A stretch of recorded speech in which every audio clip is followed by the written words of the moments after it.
Mark, how you feeling out there? Again, the same way I felt about 8 minutes ago when you asked me that same question, right? I normally do sports. Everything is canceled here for the next couple of days. So what better time to ask the sports guy to come in about 5 hours normally earlier than he would normally wake up, go stand out in the wind and the snow and the cold and tell other people not to do the same. I didn't even realize that there was a 3:30 also in the morning until today. It's absolutely fantastic, Ryan. You know, I'm used to these evening shows that are only 30 minutes long, and generally on those shows I'm inside. So this is a really long show. Tune in for the next couple hours to watch me progressively get crankier and crankier. How do I get that Storm Chaser 7 duty? I feel like Clint got the better end of that deal. You know, that thing's heated. The outdoors currently is not heated. Well, I'll tell you what, Ryan, I've got good news and I've got bad news. The good news is that I can still feel my face right now. The bad news is I kind of wish I couldn't. Can I go back to my regular job? I'm pretty sure, Ryan, that you guys added an extra hour to this show just because somebody likes torturing me, because compared to 2.5 hours ago, it is just getting colder and colder. Live in Waterloo for the last time this morning. Thankfully, I'm Mark Woodley, News 7 KWWL.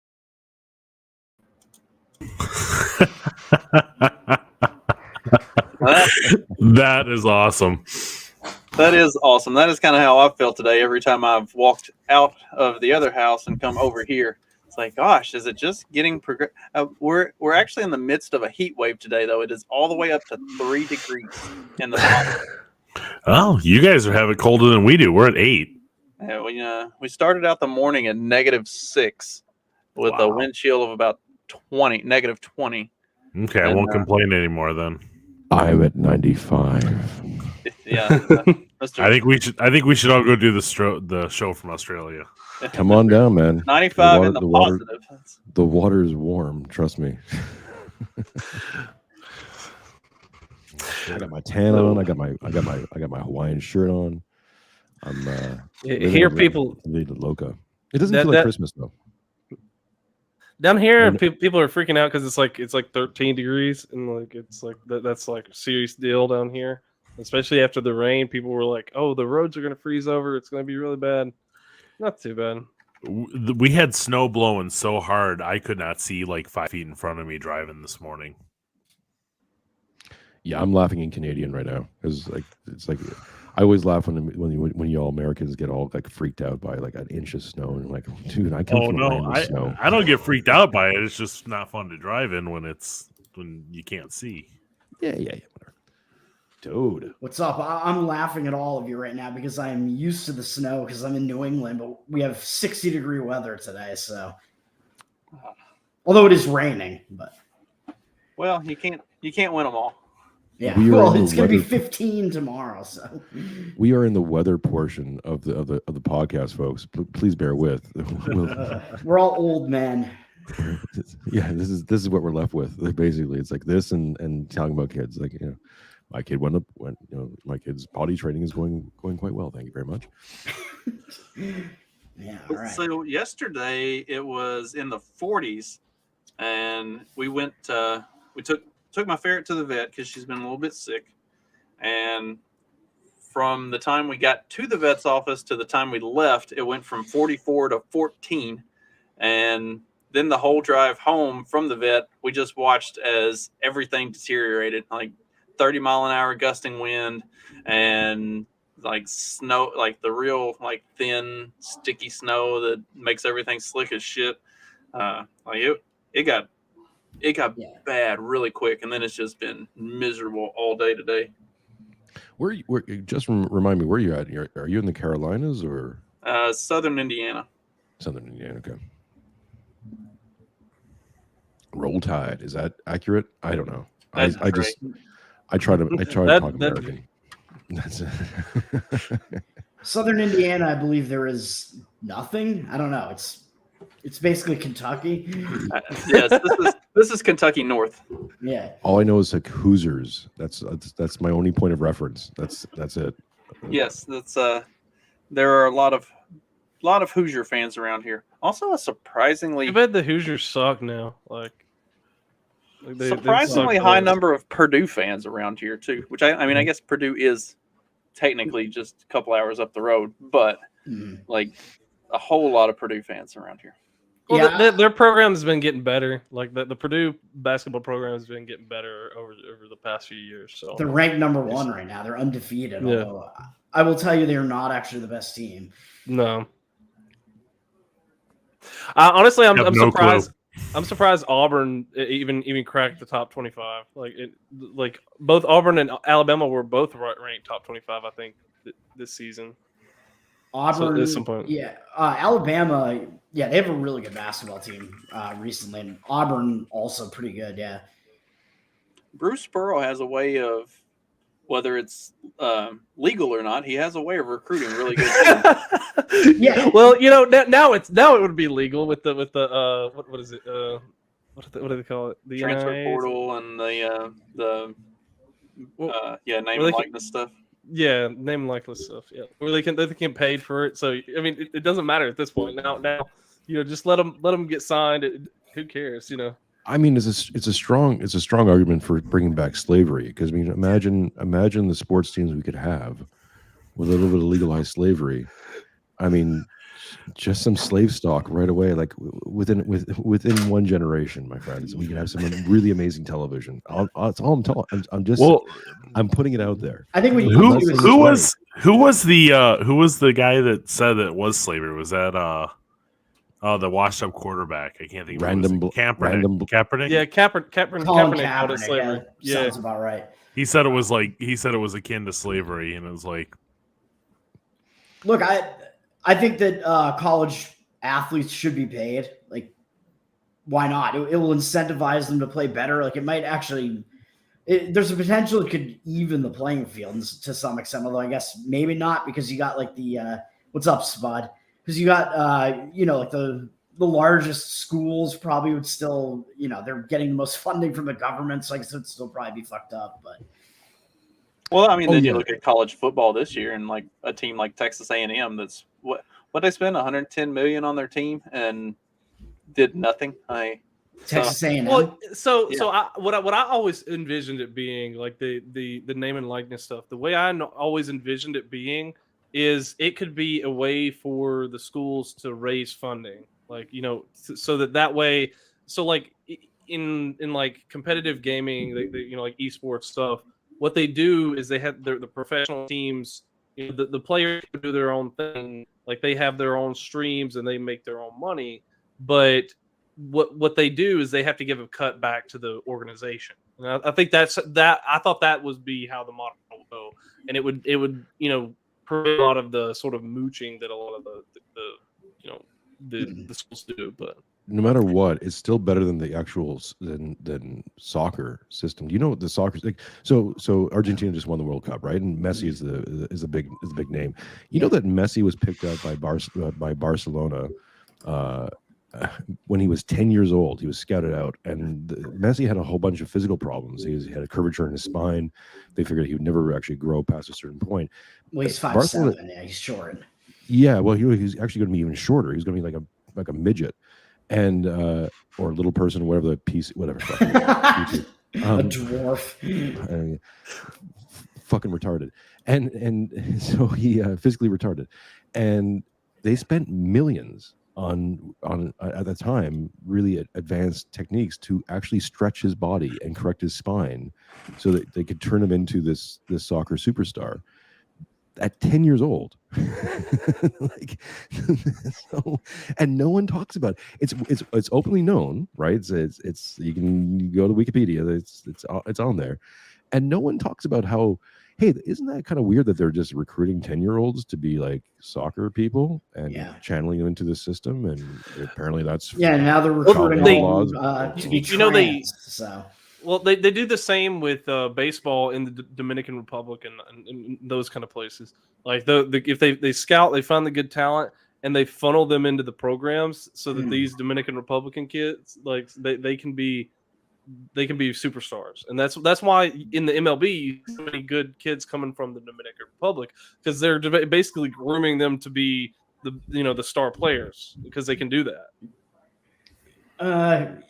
Yeah, I don't know. I mean, is it really grooming? It depends what they're doing to them, I guess. Like, I don't know. Well, they just fast track them they're definitely to molesting them. I mean, come on. Jeez. They take him to Epstein Island.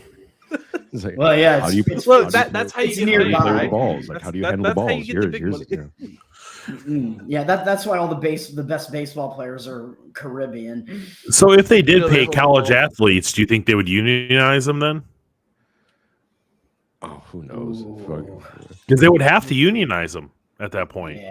Or they would have representation. They don't even have to. You don't even have to unionize. I them. guess, Well, I mean, yeah. It's, Also, all They'll major make- league they'll make sports a are no- unionized though, so they would do it because the unions can't pass up on that money. yeah, they're there'd be like a players' union. There might already be one. I don't even know. I'm sure they have something. I mean, I I'm can't sure they see have the some NCAA representation. allowing the collegiate athletes to unionize in any meaningful way because you have the players that are actually valuable, the ones that actually put butts in seats and bring in money. Like those are the ones that are getting paid. The 15th guy on the bench for North Dakota State is not getting paid the same as Oscar Sheway or something. Which actually that's interesting. Like Oscar But Sheway is is an international student. So he, because of his visa, is not actually allowed to get paid during the season. So he has to do it something different than like any like name and likeness money that he makes.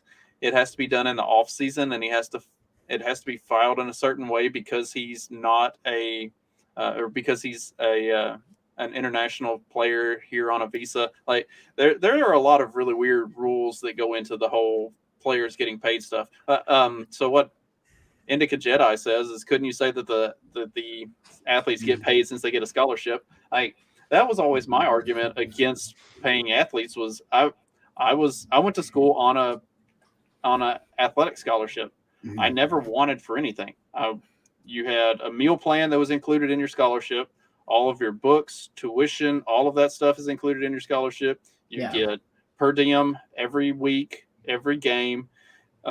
If you have to be on campus when campus is otherwise closed, like during winter break like this or during spring break or whatever, you get per diem for every day that you're on campus. Like, so if you're at a I forget, I don't know what the levels of the colleges are, but if you're at like a Michigan, then that's what, D1. $60,000-$70,000 a year for the scholarship itself. Yeah, I mean, yeah, think about it, because your room and board, classes. I mean, no, let's not pretend that like all of these student athletes are using that scholarship. Like they're not there to go to class, but the ones that are, that's a huge benefit. I mean, it makes sense for if a school. Well, go on. Sorry, 2 seconds. It makes sense if the degree is worth a damn. But if you're coming out of college and still not being able to get a job for any lick of money, then okay, fine, you got paid by your scholarship, but your degree like doesn't mean Shaq getting a business degree, and then like after he got done with the NBA or whatever, like he was able to use his business degree to make make his own businesses and stuff like that. Like that's useful, but like. Or was it just Shaq because was he's getting so much- massively famous and he can just do whatever he wants? He has all these advertising. He's got the sponsorships, whatever. I think he's still a TNT NBA analyst. Like he can just do whatever he wants. You don't need a business degree to get so Shaq. wealthy that you just hire other people to handle your business. Yeah. I mean, and think about it too. Like you have everybody throwing like, "Hey, we're gonna have these shoes named after you. We're gonna have this hot sauce named after you." Like everything. Right. So it's literally just going, "Okay, how much you giving me to do that? Okay, let's do it." Can you At that imagine? That's the point. defense. That's the defense. Like I spent $100,000 getting this econ degree to understand that I should just hire an accountant. Oh wow, fantastic! A lawyer and an accountant. H&R Block, man, motherfucker. It's a quick Google search. I just saved you $100,000. Thank you. You're welcome. I remember there was one, I can't remember where he played. It was like Ohio State or somewhere, that said that he wanted to take his girlfriend out for dinner one weekend, but he didn't have money. It's like, that you're full of shit. I went to fucking Murray State, and I was never hurting for money. Like all of my stuff was paid for. I got per diem every week. Like I didn't even play. I was manager for the women's team, and I never hurt for money. Like you are full of shit. Yeah. Is that in Tennessee or Kentucky? Kentucky. All right. Well, that's like I tweeted this out this week, where it was like people are saying, it's too expensive to have children. I'm like, if you can afford rent and food, you can afford a kid. That's it. Everything else is just extras. It's you're keeping up with the Joneses at some point. But I mean, this little unit, she just eats what we eat. Like it's not special. You don't have to like go into the hole feeding it. And she's tiny. She doesn't eat that much. Like, people don't live within their means. Like that's the biggest problem with society these days is nobody lives within their means. I saw a Twitter poll that was like, how much money do you need to be comfortable? I was like, it doesn't matter. Like whatever I make is how much I'll be comfortable with. I make 6 figures now, and at one point I made $11 an hour. I was comfortable and never missed a bill at either point. Like you adjust, right. Your level of comfort should be whatever it is that you're making. You make your life work for what your income is, not try to find some new income or demand that you get equal pay because you can't afford all this dumb shit. Like, I think it's more of just people just want to be out of sort of the rat race. Like it's the cycle, never ending cycle. Like that's more of what people are upset by, and that's not necessarily their fault. It's a lot of it's poor management and poor business, like acumen. Like the managers aren't setting up to have the right amount of people or whatever. So someone's having to, scrub toilets at 2 a.m. and they've been there, working 70 hours a week. And, that's just sort of the thing that they want to escape. They're like, and you can do other things to do that. Like, you can, get other skills and these kind of things. And that's important. But it's just like that's sort of this, the want that people have. And, it's not always afforded to everyone in the same way. Now, I'm gonna go with what Justin said because I think you're right on that. People just live so far outside of their means. Like the people that go out to eat for every single meal, they have a $500 car payment.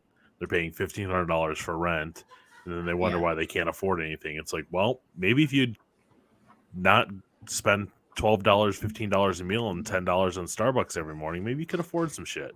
There was a good Twitter thread about this recently where I forget who posted this, something of Sherwood. I can't remember his Mutual Falls. Sorry, man, if you're watching this. But he basically just listed like, hey, a lot of people are saying that they want the same things as a middle class person in the 90s, and it's like you're not living like a middle class person in the 90s. Like they didn't have cell phones, they didn't have all these other things. If you want to live like that, you totally can right now. Just manage your money like someone in the 90s where you didn't go on vacations, and if you did, it was like once a year, and you didn't tend to buy a lot of stuff. You rented it. You rented it. It's the you'll own nothing and be happy model. Well, yeah, we used to do that. Like Blockbuster was a thing, and everything is and everything is a subscription nowadays. It's like your cable bill was $140, but your subscriptions, all your stuff's $250 now. Yeah, but that's like, and you see the people who complain the most about how they're always broke, don't have money for anything, yada yada yada.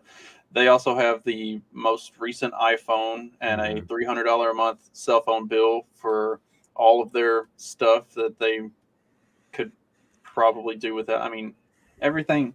Honestly, I could cancel everything that I have on this thing and just have it do calls and text, and just use this whenever I need stuff. Like I'm never away from a computer. If I'm at work, I have a computer that I could access everything that I need all the time. If I'm here, I have a computer that I can access everything that I need all the time. Like it's only handy to have all of that stuff attached to this thing in my hand all the time because I want to listen to not the radio when I'm driving, or I want to like be sitting at the vet's office talking to y'all on Twitter and doing other stuff instead of like actually paying attention to what's going on in my life. Like you can easily, if you can't afford like something that you want, there are things that you could cut out that you don't need, but Mhm. nobody's willing to have that conversation. Yeah, I mean, I don't think in the '90s we were closer to communism, if that's what Jason Yeah. was, kind of implying there. I think that people were just more responsible back then. I'm not implying that at all. I mean, again, I was just referring to that thread. Is like you can go live in a low in a lower cost society. You can do that right now. Like there's nothing preventing you from cutting your costs out and managing your money in a better way, and then all of a sudden you'll have all this surplus money that you didn't. Yeah. So it's a counter narrative to the whole kids are expensive thing. It's like they're not expensive. You just suck at money. Or to bring Gerard into the conversation, it's like what you're doing is you're entering a mimetic rivalry where you're competing against your neighbors and saying, oh well, if he has a new car, I need the new car. Mhm. So and so has a new phone, I need the new phone. Like why? And Justin and I were talking about this before the stream started. It's like if you cornered AOC or whoever, right, and asked them questions like, okay, why do you think this? Like, where did this idea come from? Is it you? Did you spontaneously create this idea, or are you repeating something somewhere? And when you get to that point, you're like, okay, well then why are you repeating it? Like this isn't your thought. You don't own it. Why are you defending it like as if it was your own? It's not. You don't even understand where your desires come from, because they're not from you. They're from something else, and you're chasing that desire even though it's putting you in massive debt, and then complaining about it. So well, this is unfair. It's like, no, you're a fucking idiot. It's not unfair. You're just stupid, and that's fine. But you don't have to be stupid. You can do something about that. Like, well, I do think that the American system, it is incentivized to make sure that people are in debt, and that's part of there's this whole credit economy, and the banks profit on the fact that there are people in debt. That's why they want you to completely be in debt at all times. They want you to get a loan. They want you to have 4 cards and max them all out, and always be owing one of the banks.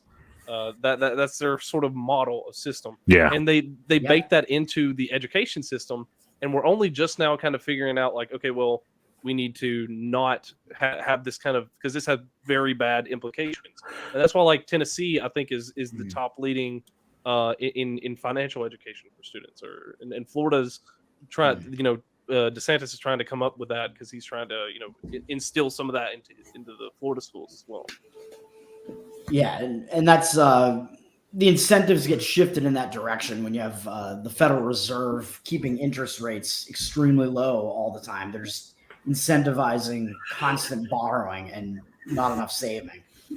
Mm-hmm. Yeah, that's why that's why whenever some people were complaining about the interest rates being raised, and especially Elon Musk is complaining because Tesla isn't going to make money in a higher interest rate environment, obviously, because no one's going to take a high interest rate loan on a car. No, people still will. They will. People will still do it. Look at they're buying houses now. I work at a dealership. We're selling cars like crazy still. Like, we can't keep shit in stock. We're selling $90,000 GMC pickup trucks on a daily basis. Yeah, that's crazy. And they're putting down $5,000. They're having $700 to $1,200 payments. Wow. The desire incentive does not stop. It cannot stop. It's ingrained in us. We're mimetic. So right? on that, what's the deal with the housing market then? Because you always see the millennials complain that, well, we can't buy houses. So I'm 38 at this point in my life. I've bought and sold 8, I think. You live in Indiana, sir. Well, okay. When I moved here, I had the option of looking at houses in Evansville or getting out of the city and finding houses out in the country. You could get the same or more house for considerably less money if you go out in the country. Yeah. But for some reason, these morons keep talking about they can't buy houses because they can't afford it, and spend all of their money on apartments to live in the city. That's because they want to pay $3,000 a month for a 1-bedroom apartment and be next to Starbucks and walk to work. So they think that they have to do that when they don't have to do that. It's like, well, if you didn't have a $3,000 a month payment on your 1-bedroom apartment and you had a job that paid you half as much, you could have a really nice house out in the middle of nowhere. Yeah. And they choose not to do it. My wife and I, we were in and out of Brooklyn. We couldn't find a place for under $4,000 at that point. Couldn't find a 2-bedroom for under $4,000 Jeez. in Brooklyn. That was in a shithole apartment that had like roaches and the whole bit. I mean, it was just gross. But $4,000 to $5,000 a month was the average payment for that. Yeah. Yeah, I mean, I pay less than $1,000 on my mortgage a month. So like that to me, like when these people are saying like, like I'm paying $3,000-4,000 to live in a one bedroom apartment. It's like why would you do that whenever you can you have the options to choose not to? And I think it's like you said, it's just a proximity thing. Of they just don't, they want the convenience, and they can't sit there and have that pressure on them to drive. I mean, I was driving an hour and a half to work for like a year there. I was sitting there, and I was just like, "Why am I doing this?" But bills got paid, and stuff's got to go. Then I finally got to work. Now that you can work from home, it's like, what's your excuse now? Like, you can work from home. Like if you have the skills necessary, you can just work from home. Just get somewhere. Well, that's really been cheap. the big game changer, though, right? And I think we're going to see a lot more people go rural from an urban society because now it's not sacrificial. It's not as much of a sacrifice as it was. Yeah. I mean, I lived down in buttfuck nowhere, Australia, coming from Montreal. So I came from, and I was a city kid my entire life. So trust me, it's a change. You adapt, but it's still, I miss stuff. Like I miss being able to walk to the corner store and not drive like 20 minutes. But and there's other things that that you miss, but at the same time, it's a better quality of life, and it's way better quality of life for my daughter. Except when you start seeing urban stuff creep in to into this area because you're not isolated. Like there's this idea that you can isolate somehow from the rest of society, and if you want to go Uncle Ted, go for it. But like everything else besides that, you're in this, right? And you're either in it to win it, or you're in denial. So I mean I'm guilty of telling people like get out of the cities and go to the country, and then now I'm looking at going, look, if you can, great. If you're up for it, fine. But don't get romantic about it. It's the same problems. Like although humans need social interaction as well, though. Like we're social creatures, which I think that's also one of the reasons why people tend to like gravitate towards cities. The really fun thing about growing up incredibly rurally is I never missed human interaction. Like currently we live way outside of town. We're not near anything. The closest little town is Petersburg, Indiana, and it's a drive-through hole in the wall. Like there's a Subway and 2 gas stations and a liquor store. That's it. So like we are out in the sticks. Live by the dump with Mad Max Chicken Head. Just living in a hut. Everybody out here for a mile radius has goats or chickens or a garden, or like everybody's got dogs outside. Like we have neighbors though, and my stepdaughter, we had lived here for I don't know, 2 weeks. She had already made 3 friends with all the little kids who come from a half mile around and all go walk down to the same bus stop.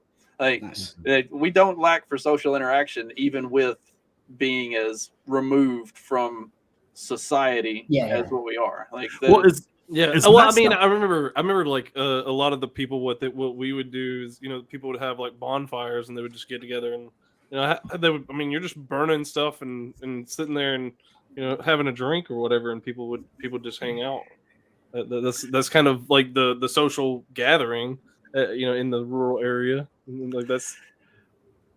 You know, Well, but we didn't have we didn't have any problem dealing with it. It's just like that was like it was a different kind of social interaction. It's not the big grandiose of like going sitting in the bar and hanging around and all this kind of stuff. It's just very more of a close knit kind of thing. With all the messed up things that COVID did bring, I think the best thing it did, a couple of the really good things that it did, is it showed us that we don't have to live in the cities. Oh, yeah. You don't have to. You could work remote. I think that's one of the things that they really screwed up on, is that they allowed the remote working, and I think that really opened up a door. And I think that's gonna backfire on them more than they understand. Well, that's why you see some companies now starting to try to Pull them back. come back and reinforce.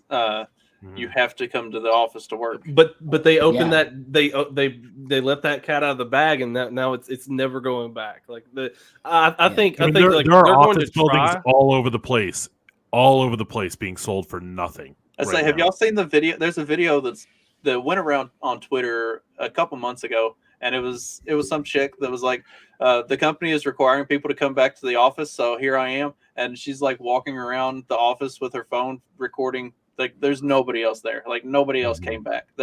They are requiring people to come back, and people just aren't doing it. They're like, no, you proved that there's no reason for us to be there. Why the fuck are we going to do that? Yeah, that's awesome. Well, I mean, especially for like a job like mine, like coding stuff, like writing a website, like there is literally no reason for me to go sit physically with, unless there's some proprietary thing that they actually don't need everybody else to know about.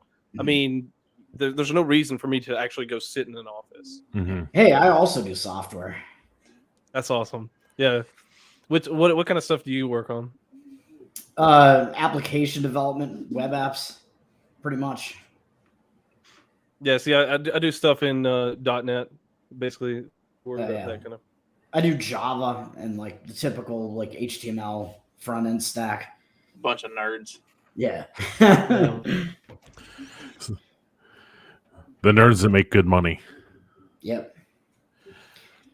Yeah, and we are required to be back in the office at this point, so that sucks. And they were going to fire me for not getting vaccinated, and then when the Supreme Court blocked the mandate, they were like, "You have to come back to the office now," and I'm like, "But I was just banned from the office."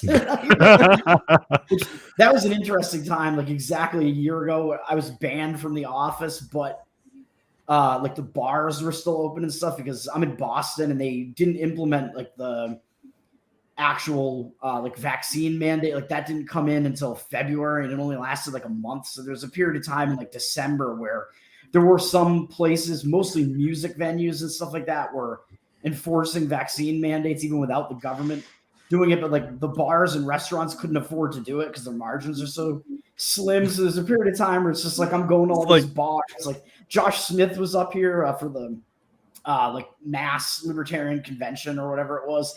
We're going out to these bars. I'm just at like packed bars and I'm like, I could run into a coworker right now and I'm banned from the office, but I could just go to all these bars. Totally makes sense. There was a lot of logic involved in all of that decision making, obviously. Yeah, it was all logic and science, right? Yep. They thought that through really well. Yeah. I guess I was lucky. The industry, I've talked about it previously. I don't remember if it was on this show or on the morning show, but luckily the industry that I'm in, they were really hoping that the vaccine mandate did not pass and did not actually make it into application, because at the time the company-wide across the entire globe was like under 40% vaccination. And most U.S. facilities were under 10%. I know ours, where I work, is less than 10%. And literally everybody on my shift, like everybody that reports to me, we were talking about it as it was approaching. And they were like, so are we all going to walk out, or are we just going to keep showing up until they tell us we can't show up anymore? Like everybody on our shift was prepared to either quit or get fired.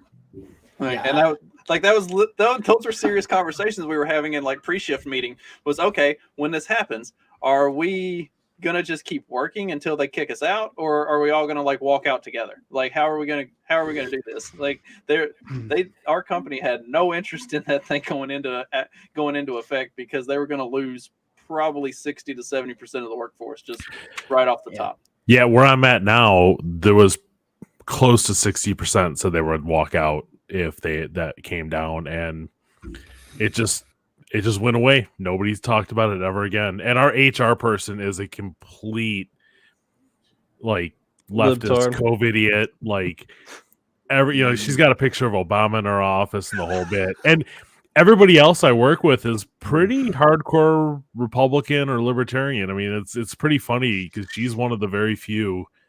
Well, And she's she's the HR. Yeah, she's It's HR. HR. So That's what happens. That's what happens. They infiltrate the HR and then they just run the company. So that's why I keep trying to get my wife to play my Yes. show and the morning show in the office because she's in HR and she's on board with me on all this stuff. But I know there's other blue hair weirdos in that office that they need to hear the shit that I'm talking about. I'm like, just play it real quiet where they hear just enough of it that they're like, wait, what are you listening to?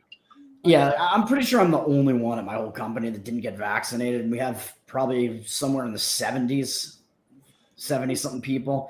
I'm almost positive I'm the only one. So they were just like, they were refusing to do anything with my attempt at like a religious exemption. I couldn't even get a medical exemption because the medical industry up here is in such a bad state that like my doctor was just like, I'm not going to even like entertain Touch this. that. I'm not even going Yeah. to talk about it. Yeah, because I think he would lose his license. I'm like, this is pretty fucked because I have pretty valid medical exemptions. Like I have history of blood clot, stroke, seizures. Like there's no way I'm getting this thing. And I've had you were COVID. you were the person they wanted to have it the most. Then Yeah. Should I say that? Yeah. And I've had COVID like numerous They're times. like, just off him. Like, Like it's they're just like They were like, he won't last long. We'll give it to him. You're Well, you're yeah. a wealth of test data. Like, oh, yeah, we've had a couple of people. they're rubbing their hands together. Yeah, a couple of people I work with have had like what I'm pretty sure are reactions to the vaccine, and one of them happened, I guess, earlier this year, and I didn't even know about it until he mentioned it because another guy at my company was just gone for like a month, and I didn't even know why, and he just came back, and it was the first I was hearing about it. He seems like he's totally fine, but he was hospitalized for a month or something. I think he was like in a coma for a little while, Oh, and Jesus. he's even saying that he thinks that it is related to the vaccine and that people at Mass General Hospital or whatever, even the doctors there were saying they think it was the vaccine at this point, and they were seeing like a few other people having similar symptoms. And it's like, this is a guy who's like in his 20s, and it's like this weird like type of Guillain-Barré syndrome, I guess, where he just like woke up totally paralyzed or something Oh to my that gosh. effect. Yeah. And it's Like, something that like So Pfizer. like Pfizer never just came happens out with and- people that age. Like Pfizer just came out and basically admitted, like, hey, it does cause, it does cause These are side problems. effects. These are Yeah. the side Did you effects. did you guys see the video that I don't know who did it or where it was at, but I saw it was going around now. It's like, it says like 100% against the vaccine, 99, 98, 97. There's a video of like all the headlines, and it's going down and down and down. It was like the last one was 15%. Oh yeah, And how it's- effective it is. Yeah, how effective it is. But I mean, there's probably 30 clips Yeah. of like it just going down, and then the headlines and going down and going down and going down. Did you guys?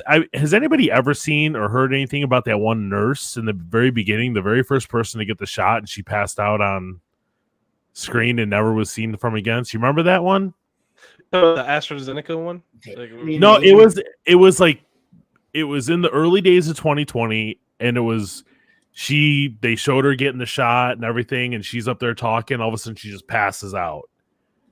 So this was like before it was even like publicly available. Or? Yeah, and then she passed out, and then there was a page about it on Facebook that got taken down because they were saying like the nurse came back and said I'm fine, but it looked totally like a different woman, like her eyes were different length apart from the it was like pretty Joe crazy, man. It was a Biden. really good rabbit hole, but I've never seen anything against it about that again, but I'm not on Facebook anymore. So It would be great as it was a trans man who took her place and was like, I'm fine now. You bigot. These people are all replicants. I always now, had this man. penis. What are you talking about? That's I was born anti-Semitic this now. way. you should find that video. I'm curious if that's still up anywhere. I bet they don't let it. I bet they don't let it show up anywhere. So Jason and I were talking about it before we started. Like, I see nurse who fainted after COVID vaccine did not die. Yeah, because everybody was saying she was dead because the body double that came out later didn't look like her or sound like her at all. Look, calm down, you bigot. She didn't die, okay? She's terminally ill. We're sending her to Canada for treatment. That's all you need to know. Stop it, anti-Semites. She's gonna get medically assisted death. For anybody who's watching live, be sure to tune into my Monday episode where I actually go into that and look at a really tragic story about a guy that voluntarily took the option for medically assisted suicide in Canada because basically we call it MAID, sir. Yeah, I know it's in the title of the episode. Oh my gosh, like that's terrible. You mean gender reassignment? No, life reassignment. That's what it is. Yeah. You're being reassigned from life to death. That's this video's getting flagged. No, here's the pipeline, right? If you're diagnosed as transgender, but you disagree with the diagnosis, you must be mentally ill. And if you're mentally ill in Canada, well, there's a treatment for that. Yeah, it's permanent. Don't worry, we'll take care of that completely for you. Do you want me to share this video? I think I found a video of this nurse. Absolutely. Please, that'll be fun. Well, this episode getting taken down anyway, so if this is the right one, I don't know. But this is what I got right here. I better take my name off here so I don't get. I think this is actually. Yeah, that's her. That's her. Report, but meanwhile, we're seeing different reactions to the vaccine. A lot of people talking about this one. Take a look. One nurse in Tennessee fainted on a live broadcast after getting the Pfizer shot. Doctors say it's not uncommon for people to have that reaction, and minutes later, she was back on her feet. That nurse says she feels confident that her vaccine back on her feet correctly. So that was it? Yeah, that was her. That was her. There has never been a follow-up on her that. There was a whole page about her on Facebook that got nuked. It was one of the times I got nuked during that. Well, there was another one here in Indiana that it effectively caused her to have Bell's palsy. Like she had. I remember that video of her. Like half her. Yeah. Yeah, like half her face was paralyzed, and she couldn't walk and stuff. Have you seen every the time actress one? Yeah. But like every time that chick started a new Facebook account, they would nuke it. Like they wouldn't let her exist on Facebook. Like to my knowledge, she still isn't better. Like there's not they can't. So how much do you think the FBI paid Facebook to take that down? Oh, God. Her name is Tiffany Dover apparently, and I don't know. It looks like people don't even agree on whether or not she's still alive. Well, she never technically showed back up to work after that. So there's people that work in that hospital said she never showed back up to work. That'd be crazy if she was permanently replaced by a body double in her panties. Like, you're not my daughter. Yes, I am. The government, like I showed up. Like I'm your daughter now. Like I'm your daughter now. So have you guys seen all the stuff with the kids about a month ago, the RSV that was going around, and all those kids were vaxxed too? Yeah, they're trying to push that RSV vax, and I was like, oh my gosh! Like if they try to start trying to force this, because I got a 9-month-old, and I was like, no, we don't want any of this kind of stuff. Well, so my son had RSV a few times, but it was never to the point where he was in the hospital for 3 weeks on ventilators and all that stuff. Like RSV suddenly got really bad. Mm-hmm. Well, it's like the flu this year. Like the flu was effectively gone for all of 2020. Had a minor comeback last year, and now this year you see the flu just like absolutely wreaking havoc. I mean, I had the flu. It wasn't bad for me, but I'm in good shape and I'm out all the time. My son had it and he was a pain in the ass more than he was sick. But the funny thing about that was his mother. I can't convince her to stop taking these kids to the fucking doctor, even though healthy people don't go to the doctor. The people who are sick all the time are perpetually at doctor's offices. Mhm. Like, quit taking these kids to the doctor and just let them get better. But anyway, so she had just taken him to get his flu shot the week before. And then literally the next week, he's got the flu. Like, your shot, and I even said it to her. I was like, well, your shot did a hell of a lot of good, didn't it? And she said, no, he got vaccinated against flu B and he caught flu A. I'm like, no, that's not the way that the flu vaccine works. It's a 4-panel shot that covers 2 different types of flu A and 2 different types of flu B. Like, I know how this works. You obviously don't. Like, both times I got the flu shot. Both times, I was never more sick in my life. Both times. The one time I lived in Nashville. I was home in Detroit for Christmas. I had to delay my flight by 2 weeks because I could not get out of bed. And the only thing that happened was I got a flu shot. Yeah, every time like people like my wife used to get it, and she hasn't for a while now. She used to get it, like she would get it, and I don't know anybody that really if they don't get the flu shot, and most people don't get the flu. Like that's just I don't know if I've ever had the flu. I've never had a flu shot, and like pretty much like all the companies that I've worked for, especially the current one, they give it out for free. Like, they don't make you get it, but they like kind of try to encourage you to get it, and you can get it if you want. The majority of people get it, and like that's the time where there are more people sick than any other time. Like, right after the flu shot, a bunch of people are out sick, and I'm like, well, this is stupid. Here's the thing, but to address what Indica was saying, like now Canada's are saying it's a 2-in-1 test. It always was. The test was always just checking for influenza. That's it. If you had influenza, it's like, oh, you have this thing. And while it was COVID, everything became COVID. Remember, because of the flu didn't exist anymore for a year. Like, we defeated the flu. Right. Well, yeah. If you were sick, it was COVID every time because they're using PCR tests, which are pretty much designed to come up with a positive result if they find any trace of it, even if it's not like a live virus or whatever. Well, like I've talked about it before. Like my mom was a preschool teacher for 20 years, and working for the school, she was required to get the flu shot every year. Every year, she would get the flu. After she retired and stopped getting the flu shot, she doesn't get the flu anymore. Like, that's I don't know. That seems like an odd coincidence, right?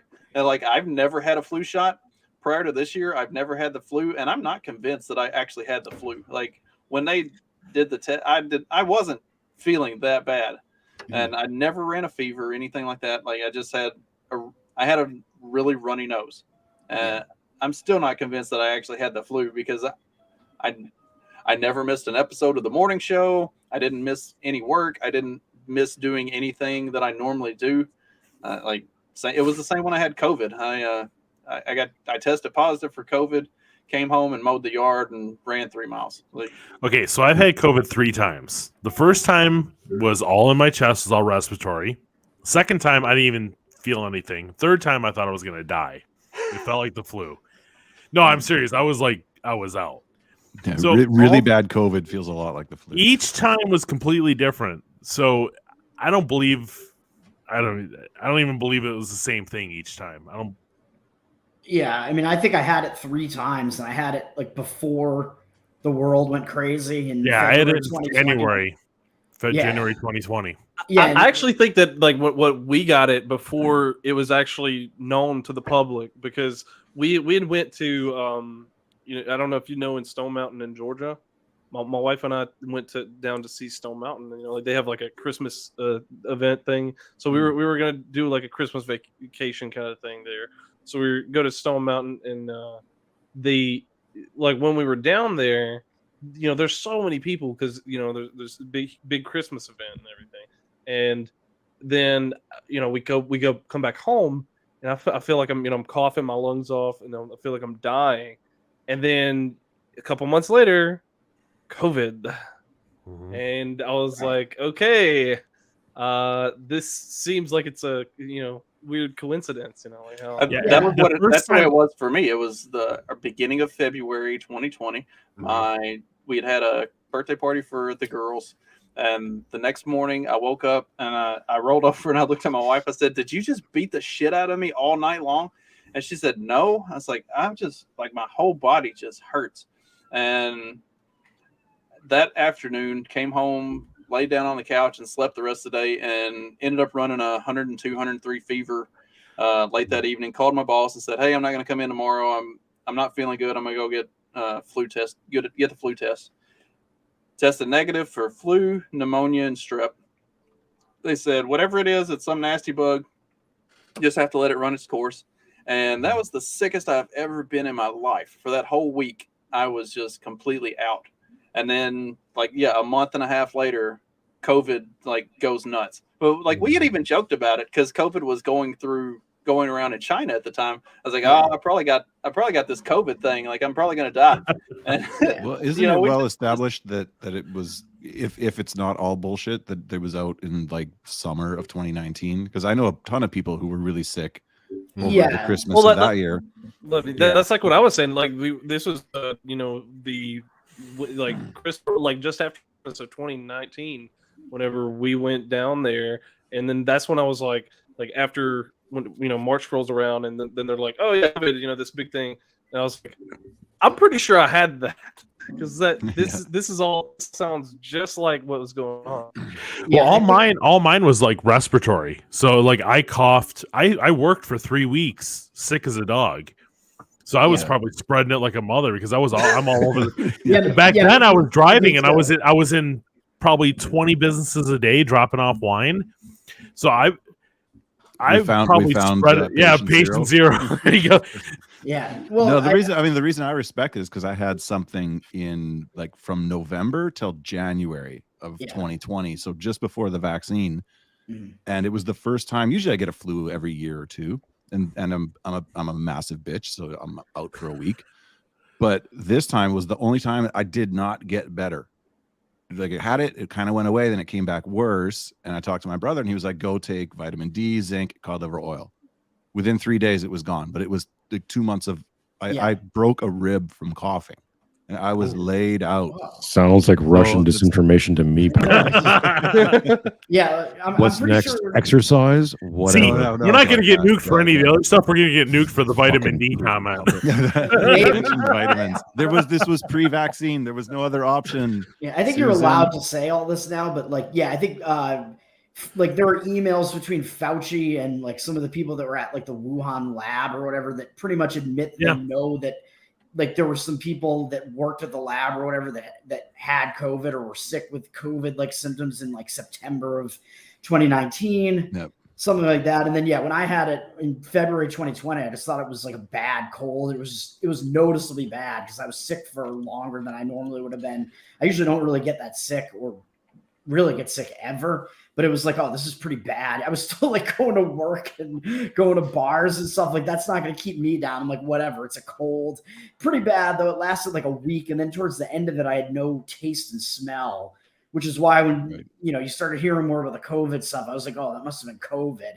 And then I'm pretty sure I had it again, the Pork Fest 2021 variant, because numerous people got it and tested positive there because Anthony Samaroff spread it everywhere at Pork Fest. That's where I'm still surprised. Anthony Samaroff made out with everybody, and then it was a fun time. The orgy with Anthony Samaroff was fun, but then the after effects were not. But each time I had COVID, or pretty sure I had COVID because I never tested either. But it was milder, a lot milder each time. That Pork Fest one, I was sick over a weekend basically, and that was it. And then I think I had it again that winter or something like that. And it was really mild, almost nothing. We are definitely not allowed to talk about that, Jay Forte. Oh yeah. Yeah, no. Let's just say it's reminiscent of AZT. So my mom and dad, mom got vaccinated, dad didn't. both of them got COVID. They were prescribed the what's the shit? The horse paste. Paxlovid. Excellent. They were Paxlovid, prescribed. yeah. They were prescribed that, and I was like, have y'all not looked at that? Like, 40% of people who take that end up with rebound COVID. And Dad was like, "Fuck it, I'm done," and like didn't take it anymore. And mom also like put it down and didn't take it anymore. And like neither of them had bad symptoms. They were both mostly just like a little bit of a fever and a light cough, and it ran its course. And Yeah. I don't know. I mean, It's so for just all I know, it's a real thing, but they did themselves no favors with using PCR. I mean, what we should actually do this, Jay, on our show, 2-Bit Podcast. You can watch the videos with Kerry Mullis describing who's the guy who invented PCR, and he goes through and explains very clearly how it's not a diagnostic tool. Remember when Did he do that on Rogan? Remember Was when that he was dead before all this. Remember when Facebook and Twitter took that down? Like if you tried to share that video, it was suppressed. Like you could not share. I'm not surprised. That video. How much do you think the FBI paid them to take that one down? Yeah, and this is Mullis or whatever his name is. Yeah, the creator of the PCR test. This was him talking about it like well before COVID existed, right? Like this is I don't know when he died, but this was probably like back in the early 2000s, maybe. No, he died in 2018, like right before. No, but like when the video was. The video, it's early 2000s. He was fighting with Fauci back then because Fauci was using it for AIDS. But this is what I'm saying is that or 90s, even though from my own experience, COVID probably is a thing that using PCR and diagnosing, which they even I think it was the CDC, FDA came out and said like, it doesn't know the difference. Like it could be either, and then flu just disappeared. Yeah. For 2 years. So they didn't help the conspiracy theorists out there. They didn't help themselves against it by just fudging all the numbers with this BS. Yeah. The Mullis videos, like I'm sure you can find them on the various they're still on YouTube as far as I know. Are they that allow those videos? I think they use them in one of the, the InfoWars COVID land documentaries. Some of those videos are in some of those movies.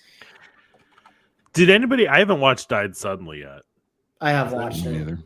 I heard that there was a problem with some of the footage they used was not footage from like actual COVID stuff, so there was some issues with that. Well, and I've heard there's a lot of the problems is they're getting these clots, right? But the pushback that I've heard is from other embalmers who are like there are pre-mortem and post-mortem clotting, and they're not really going in and being specific about the differences between the two and whether what they're finding is actually abnormal or if it's just standard post-mortem clotting, which happens, after rigor mortis. So, yeah. Okay, but then why, like the embalmers that were being interviewed on that in that movie were all saying that this was right, that it's new. Yeah, but there was like 5 of them, before, right? So 5 guys out of the world. It's how credible is that? So I don't know. Yeah, and then, I mean, the problem is that they've lied about so much shit that I don't like. You don't know what to believe anymore because there's so many times that they've been caught in lies. Isn't that kind of the beauty of all of this, though? Like it has put such a shadow of doubt on everything that now even the trust the science people don't really know if they trust the science anymore. Right. Like it's we've reached the point that because this is another thing that I talk about on this upcoming Wednesday's episode is like evidence-based medicine and the way that they conduct these like research studies and stuff on the different medicines that they use and on like doing diagnostics on different diseases and stuff like that. Like the way that they go about doing that research is incredibly pointed and very controlled. So they get the result that they're looking for as opposed to getting the actual result that would tell you what's going on. So like the beauty of all of this is that this is like pulled the curtain back and now everybody is like, wait, can we actually trust any of this? Like even the science people aren't 100% sure if they could really trust the science anymore. Yeah, I was onto all this before COVID. Sorry, go ahead, Trey. Yeah.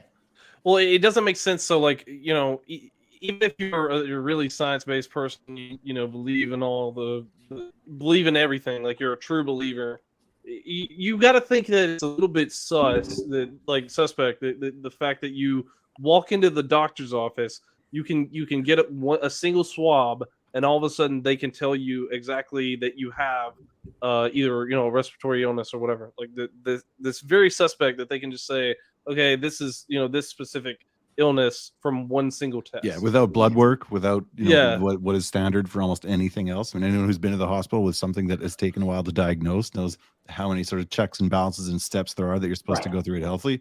Or but I you was can onto walk this into a stuff way doctor's before. office. Go. Keep going. I was gonna say, like, way before COVID, I was looking into VAX type issues. I mean, look up just the shit that they pulled with Gardasil in there. What were supposed to be the double blinds. And I mean, this has been an industry just rife with absolute corruption and greed.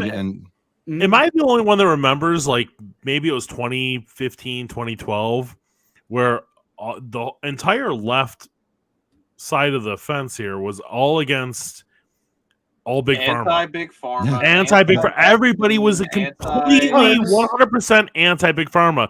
And now I'm like, I don't understand how that change happened. I like, that's the one that probably blows my mind the most. It happened post-Trump, pretty much, I think, because like I remember they were definitely anti-big pharma when what was that guy's name? Martin Shkreli, was that his name? Yeah, Martin Shkreli. Yeah, because like anti-big pharma at that point, and that was probably Pharma Bro. Yeah, Pharma Bro. That was probably right around the time that Trump took office. Yeah, he bought something that was basically a generic and then increased the price 300% or 3,000% and was like, fuck it, I'm gonna make money, and they all killed him. I mean, talking about the left being hypocritical and lacking principles is they used to be anti-war too. But that one was the one that like just completely broke my brain. Like, because I remember being completely anti-big pharma. And now it's funny because now I'm 100% anti-big pharma. Yeah. Well, was anyone else kind of shocked? Was anyone else who's an old school guy like me kind of shocked to find out Alex Jones is a right winger? I remember going through. I was like, I was beside myself. I was like, wait, what are you talking about? Like, really? No, yeah, because I'm not old school enough, I guess, as far as the Alex Jones goes. But you weren't shocked by the left basically becoming pro-war or ignoring it at the very least under Obama. I was, because I mean that was a big in the Bush era. No, that was a big shift because I remember in Bush, like seeing all the signs all around. It's like, Bush lied, thousands died, and all that. So I remember all that. And with Obama, it completely changed. I mean, I'll say my eyes didn't 100% open until I saw Trump and didn't like him. Mm-hmm. But that's when my eyes really opened and I started to see everything for what it was. I mean, I was very right. I was, I listened to Rush Limbaugh at the time. I was very right wing. When the whole 9/11 happened, I was like, "Yep, turn the Middle East into glass. Let's go for it. Like, burn it all down." I was very much the same, actually. Yeah. And I completely took a shift, but then I went to the libertarian side, but then not anymore. So that's maybe at the time, because I was sort of the same in that era, and so I had by default or de facto considered myself a leftist. And maybe looking back at it, it's like, oh, they don't care about any of this shit. They just didn't like Republicans. Yeah, maybe there was no principle there. They go, but if you look at it, because Obama came in and immediately, bomb all of them. But there's no principle on the right either. I mean, look at McConnell. Look at what he just did with the omnibus bill. Yeah, it's not. There is absolutely on the right voters, like the right, the people who vote Republican, they do tend to have a set of principles. I don't even believe that anymore. I'm so over that whole bullshit line, because you look at people like McConnell, you look at these people that have been in there for 30 years that just keep bending us over every chance they get. And we have we have maybe 4 or 5 people in the House and in the Senate that actually give a shit. Yeah. I don't think Dave Smith is bang on about when he says that his pushback to the the king-pilled crowd is like, when they're like, oh, we just got to get Christians in power. It's like, yeah, we had that. It was called the Bush era. It was a fucking nightmare. And No, took all the see, content he's they wrong had about that. He is absolutely wrong about that. He's How? wrong. Yeah, Bush, They Bush had the House. They had George the Senate, Bush they had is no. George Bush presidency, was not a Christian. No. No. but he was supported by them. Massively. No, Yeah, supported, no, but so was yeah. Trump. So it's Look Trump, at yeah. Trump. Trump was the same way. I mean, He's I not don't. a Christian. Okay, so there's a lady in my church. She lived in Iraq during the Iraq War, and she was talking to me one day, and she was like, everything was bad until that wonderful man of God, George Bush, came and rescued her. No, but she was serious because she was living there, and she was living under the thumb of I don't remember what's the guy's Saddam. And she was able to leave the country after that. Like, she was stuck there. So she really believes that he was a man of God and that he saved her. Like, she and I was, what am I going to do? Tell some 70-year-old lady that she's full of shit in church? Like, it's not going to happen. So I was like, okay. That's your Christian duty. That's the Christian way. Yeah, but she makes really good baklava, so I'm not going to piss her off. I just want to say I was just looking for a link to the Union Home Mortgage Gas Barilla Bowl, and this is the link that Justin sent me, so I'm kind of pissed. No, I have money on that game, so okay, it's 2017 Wake Forest in the third. Oh, all right. Well, it's still up in the air, right? I have Missouri +2. Oh, you never take Missouri in a bowl game. That bullshit. Never take Missouri in a bowl game.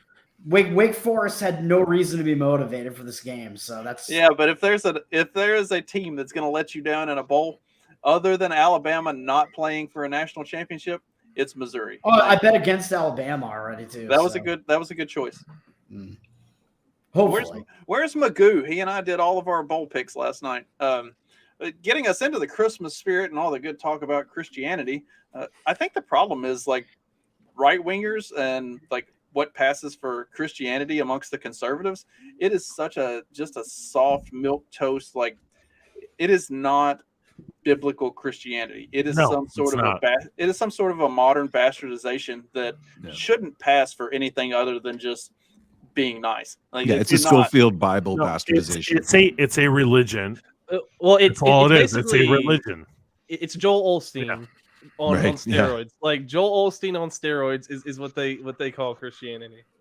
So I'm not a religious person, but I just want to say, just as an outside observation, that I think a lot of us would agree that neocons are leftists. Neocons are leftists, but neocons make up a significant chunk of the conservative world in the Republican Party, and neocons took over the church.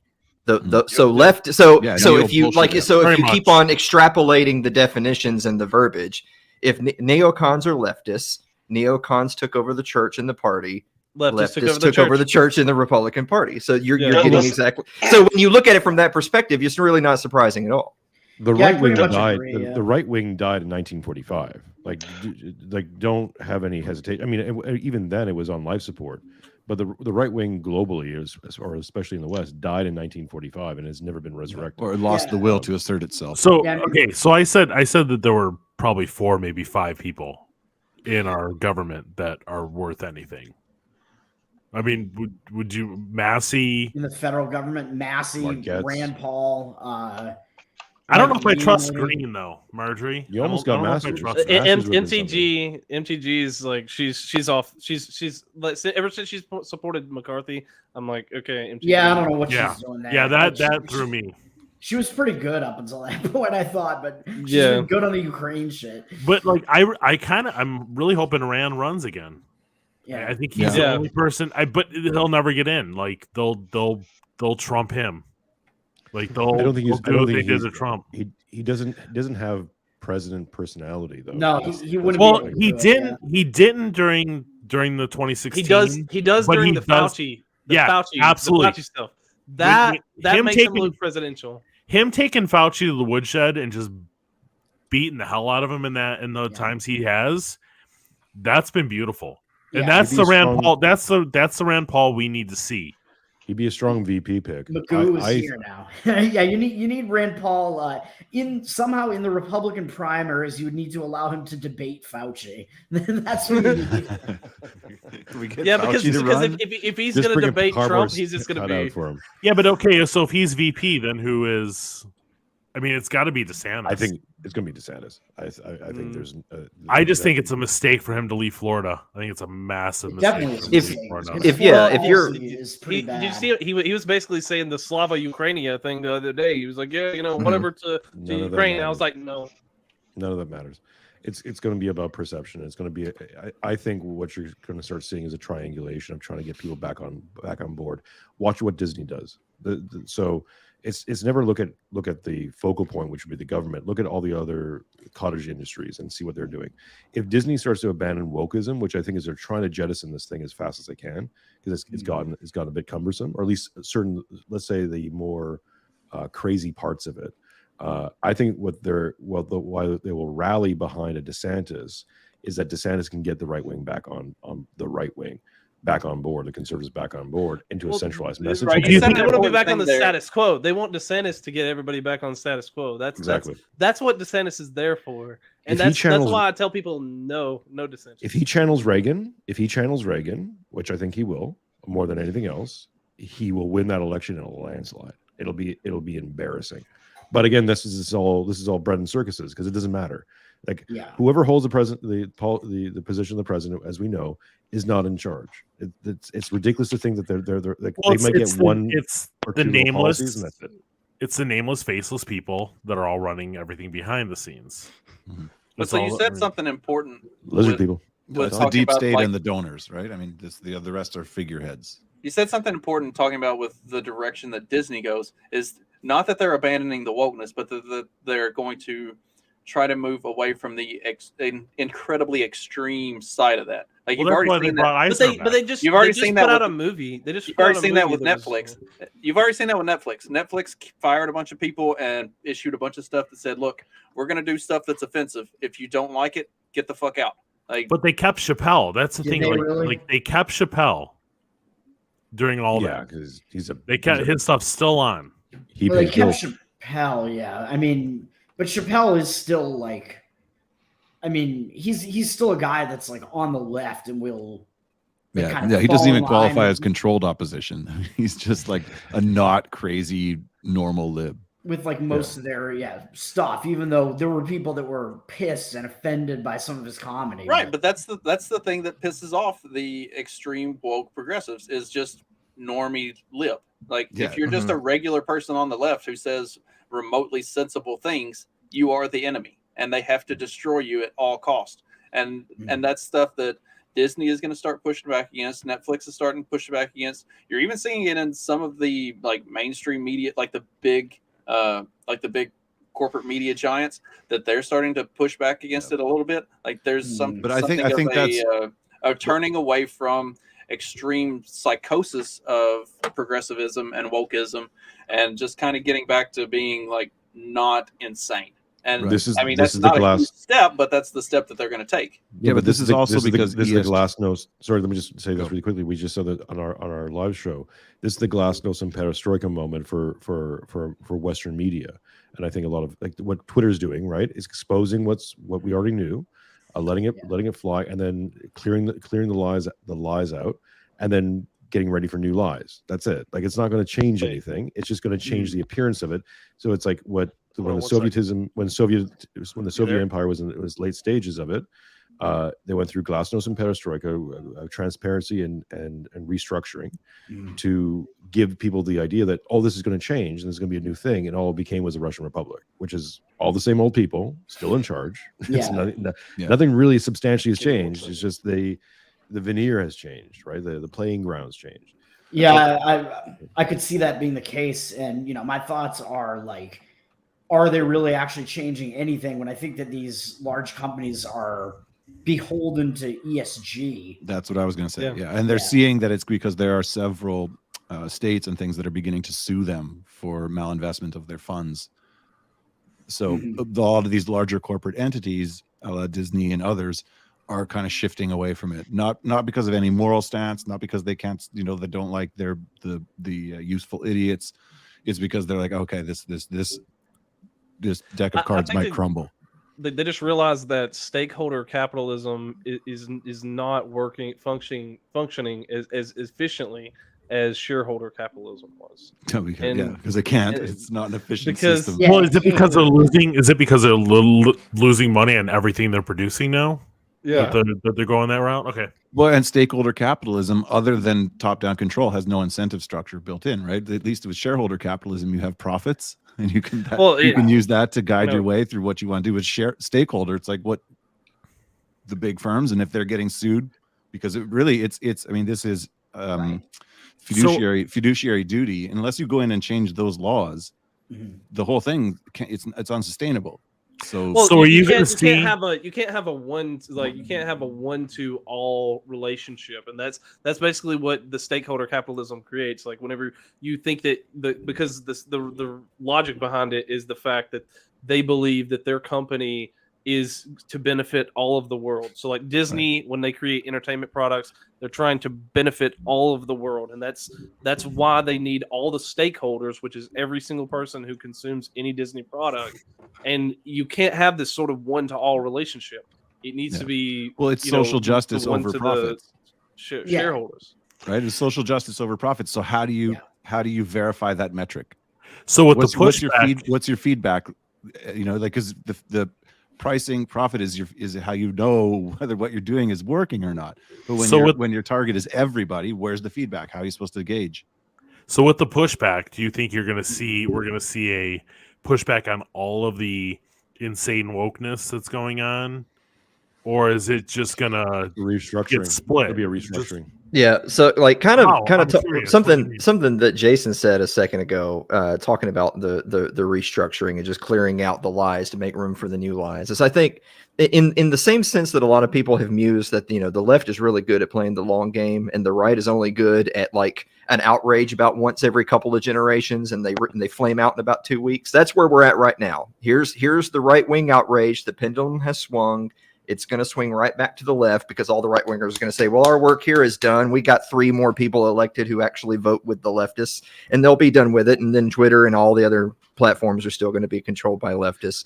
And same thing with like the media, a lot of the corporate media and a lot of like the creative media, talking about Hollywood, Disney, etc. I think in the same way, again, that the left is good at playing the long game.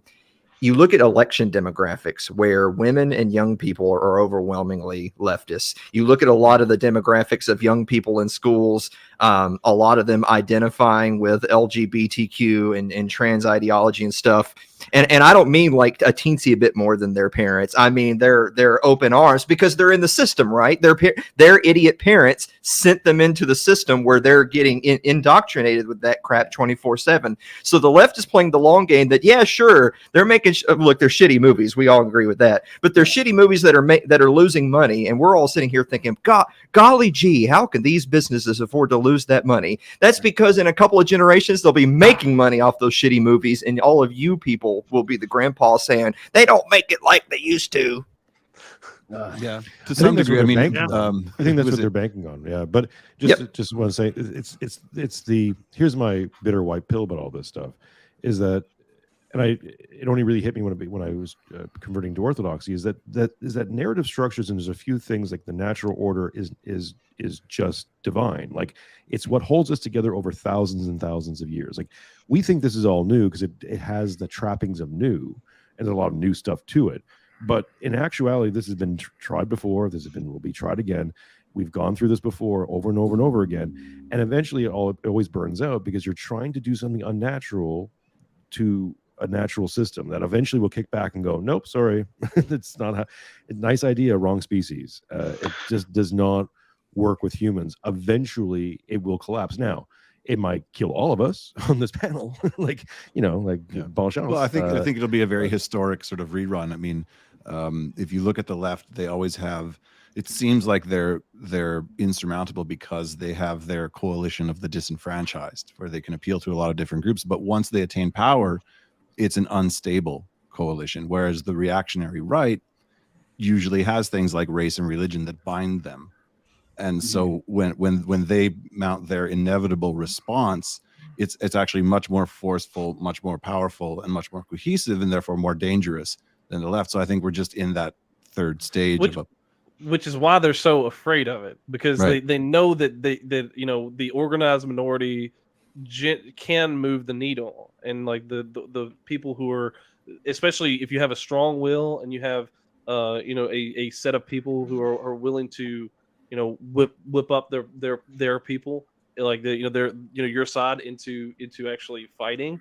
Once the right actually gets to the point where they actually want to fight, they won't lose. But it's like it's getting them to that point. So or that's you could so you is could just that be a why they're natural contrarian like I am. Have they ever? Yeah. Yeah. so is that why they keep pushing the whole, the right wings creating all this violence, because they're just trying to talk it. Yeah, there was a self-fulfilling prophecy almost. They're projecting their unconscious they're awareness or they're afraid desire. of it. That Well, you got to stop Asian hate. Don't be an anti-Semite, guys. Hey. I gotta go be a dad and husband and Enjoy 90s. All right. Merry Christmas, everyone. Thank you so much, Merry Christmas. Justin. Everyone else, Merry I love you Christmas. guys. We will talk to you again soon. Take care. Jason, Merry Christmas. Hi, Jay. Peace. Merry Christmas. Justin, are you wearing a Broncos hat? It's a Lions of Lions of Liberty beanie. Liberty. Yeah. Oh, I can't even see from here. It looks like Broncos. I was about to say, look, the only real Broncos are the ones that play on a blue field. All right, that's the right Broncos. He's been waiting this whole time to break that out. Just to boast that they almost lost to North Texas in whatever shit bowl they were in. So what you're saying is they won. Yes. All right. So this is a good point from Spud. I think it's incredibly important to preserve hard copies of literature, art, information, etc. to carry forward, because I feel like they'll purge purge important works by great thinkers, which they will. That's the reason They're already doing it. Right. I would say that's the reason I'm very hesitant with like Amazon books or Kindle books and stuff like that. Like I try to keep physical copies. I've got multiple bookshelves. Have you seen I can't remember what the TV show was that got purged recently that was kind of based for its time. It came out like in the 90s, and somebody like had it in their like digital library, and it just got completely wiped out. Like I can't remember who. I think it might have been Google, but They're doing that on a lot of streaming services. I know that like they took down like episodes of Always Sunny because they did like that Lethal Weapon like blackface episode. Yeah, they took that down. Yeah, and South Park. Yeah, go ahead, Toad. Sorry. Utopia's next. No, yeah, like I know that like Disney removed the Simpsons episode with Michael Jackson in it just because he was a guest voice in it, not even credited. Did they remove that one? Yeah. Oh. Yeah. It's a good I episode. don't. Do you remember like after 9/11 they removed Classic. the New York one for years? Like that one wasn't. They didn't play that on any station for like 10 years after. That's New insane. York. Yeah, just because they wouldn't Homer play it. goes into the Twin Towers. Yeah. The original Spider-Man trailer had the Twin Towers in it. That's true. Yeah, the Spider-Man in the original poster and this is the Tobey Maguire, Right. the first Spider-Man, I think, the one that came out like right after 9/11 happened. The Yeah, poster, he lands on the top of the pole and everything. Yeah. But Yeah. Going back to the books, though, I mean, schools they banned Tom Sawyer, they banned Huckleberry Finn, To Kill a Mockingbird, all those books that like, and that's what you can't have N-word Jim in there, man. We've been going to buy these books to keep them in the house. You know, I don't have a lot, but I probably have 20 or 30 of them. Yeah, that's like I mean, I'm not that old, and I read Tom Sawyer and Huck Finn in high school. No, but I think the lesson here is I don't, ebooks aren't necessarily dangerous. It's use an external hard drive, because if you're putting it on the cloud, if you're putting it somewhere, I mean, Google was doing this. They were going into people's emails and just taking anything. So if you're using cloud services, if you're using anything like that, you think that they won't scan it and take stuff that they find objectionable. Yeah, that's you got a lesson coming. So keep everything external. That's why I'm probably going to try to set up like a NAS at my house. Is like there's like you I have need one. to. Yeah. A what? I've got the Simpsons, Michael. Not to incriminate myself, but I have all the Simpsons episodes on it, and I got I don't know. I have Always Sunny as well. I have some of the things that I want to keep that I think are going to be removed. So I'd love to do a Simpsons trivia night, okay? That's Oh, why yeah. with certain Yeah. shows, like I buy the DVD box set or the Blu-ray box set. Like my kids are like, why'd you get that? We I have watch those that. too. Yeah. We can, Well, we can stream it. watch Yeah, that. we can stream we it. can watch that on Netflix. And like, yeah, now. Right. Right. I want to have it. Yeah. Well, I Yeah, know my that we wife live. asked the same thing about my CDs. Like, why'd you keep all these CDs? I'm like, everything I have digital. And she's like, I'm like, well, Yeah. Well, it always. Yeah, but I learned that lesson the hard way. Also, keep a CD player. I know that we live in the era. Like, oh shit! We live in the era of the remake and the reimagine and stuff like that with lots of media and stuff. But I've never bought too much into this whole thing about like the erasure of literature. Like I'm hearing everything that everybody's saying, and I know this phenomenon exists, but it still keeps on coming back to the schools and to parents and individuals. Like one of the big questions that people get asked on every autistic libertarian podcast ever is, if you could remove like one government entity, department, bureau, whatever, what would it be? And a lot of people always say Federal Reserve first. And I obviously I get that. I've always said Department of Education. I've always said get rid of government 100%. schools. Because if the government schools are not number one on your list, the Fed will be back tomorrow. Mhm. Yep. Yeah, I agree. And so the schools are the ones who are moving a lot of this because there's two problems. It's twofold. The first problem is the schools are getting rid of the classics and they're bringing in fucking Harry Potter. But the second problem is the overwhelming majority of people don't even read Harry Potter. They don't read anything. Most people don't read, period. Like it's really important sometimes to go to Walmart at 3 a.m. and realize what kind of people aren't reading. Yeah. Those people aren't fucking reading the classics because those people can't even read at a 4th grade level. Like when you remember that statistic, you realize these people aren't reading. Yeah, Yeah, they're well, probably and not look at reading Americans Harry They Potter can't either, even they though. can't even read the aisle signs, like because like they'll be asking the They have to Walmart, hold up this many fingers is what aisle I'm on. Yeah, no, I'm sorry, those people aren't reading Mises. Well, I think schools are banning J.K. Rowling too now, right? So they're not reading Harry Potter either now. but importantly, not only are those people not reading, but they're not raising kids that are going to read either. That's the other thing. Yeah. Yeah. Well, I think the one of the greatest fallacies was that people will get smarter if you force them into education. But go back and look at Lincoln and these guys and look, and they were maybe 4 years in schooling. They were almost always self-taught.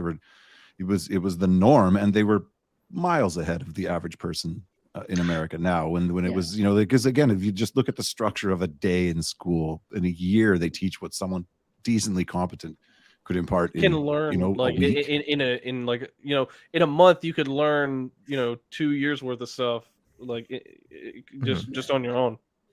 Well, My wife it's gives me a hard- because. Go ahead, Alan. That's because at one point in time, a long time ago now, but historically not that long ago, the general idea was when you go to school, they're going to hound the basics. When everyone's got the basics, it's okay. From this point forward, if you can now handle like our modern era junior level college education at 12, then you get to move forward. If not, you need to go learn how to do things.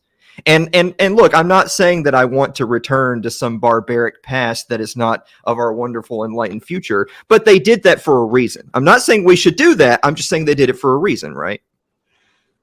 Oh, I'm 100% on board with returning to our barbaric past. That's because you just want to go back to hitting rocks with other rocks, Justin. Shut the fuck up. That's the reason they're right here by the desk. Like, I'm ready to go. Yeah, he's a primitivist. But wasn't that the order? Wasn't public education installed before the Federal Reserve? Again, isn't that how it went? Yeah, Right? for sure. Well, if you even look in the at same order, The Prussian stuff, right?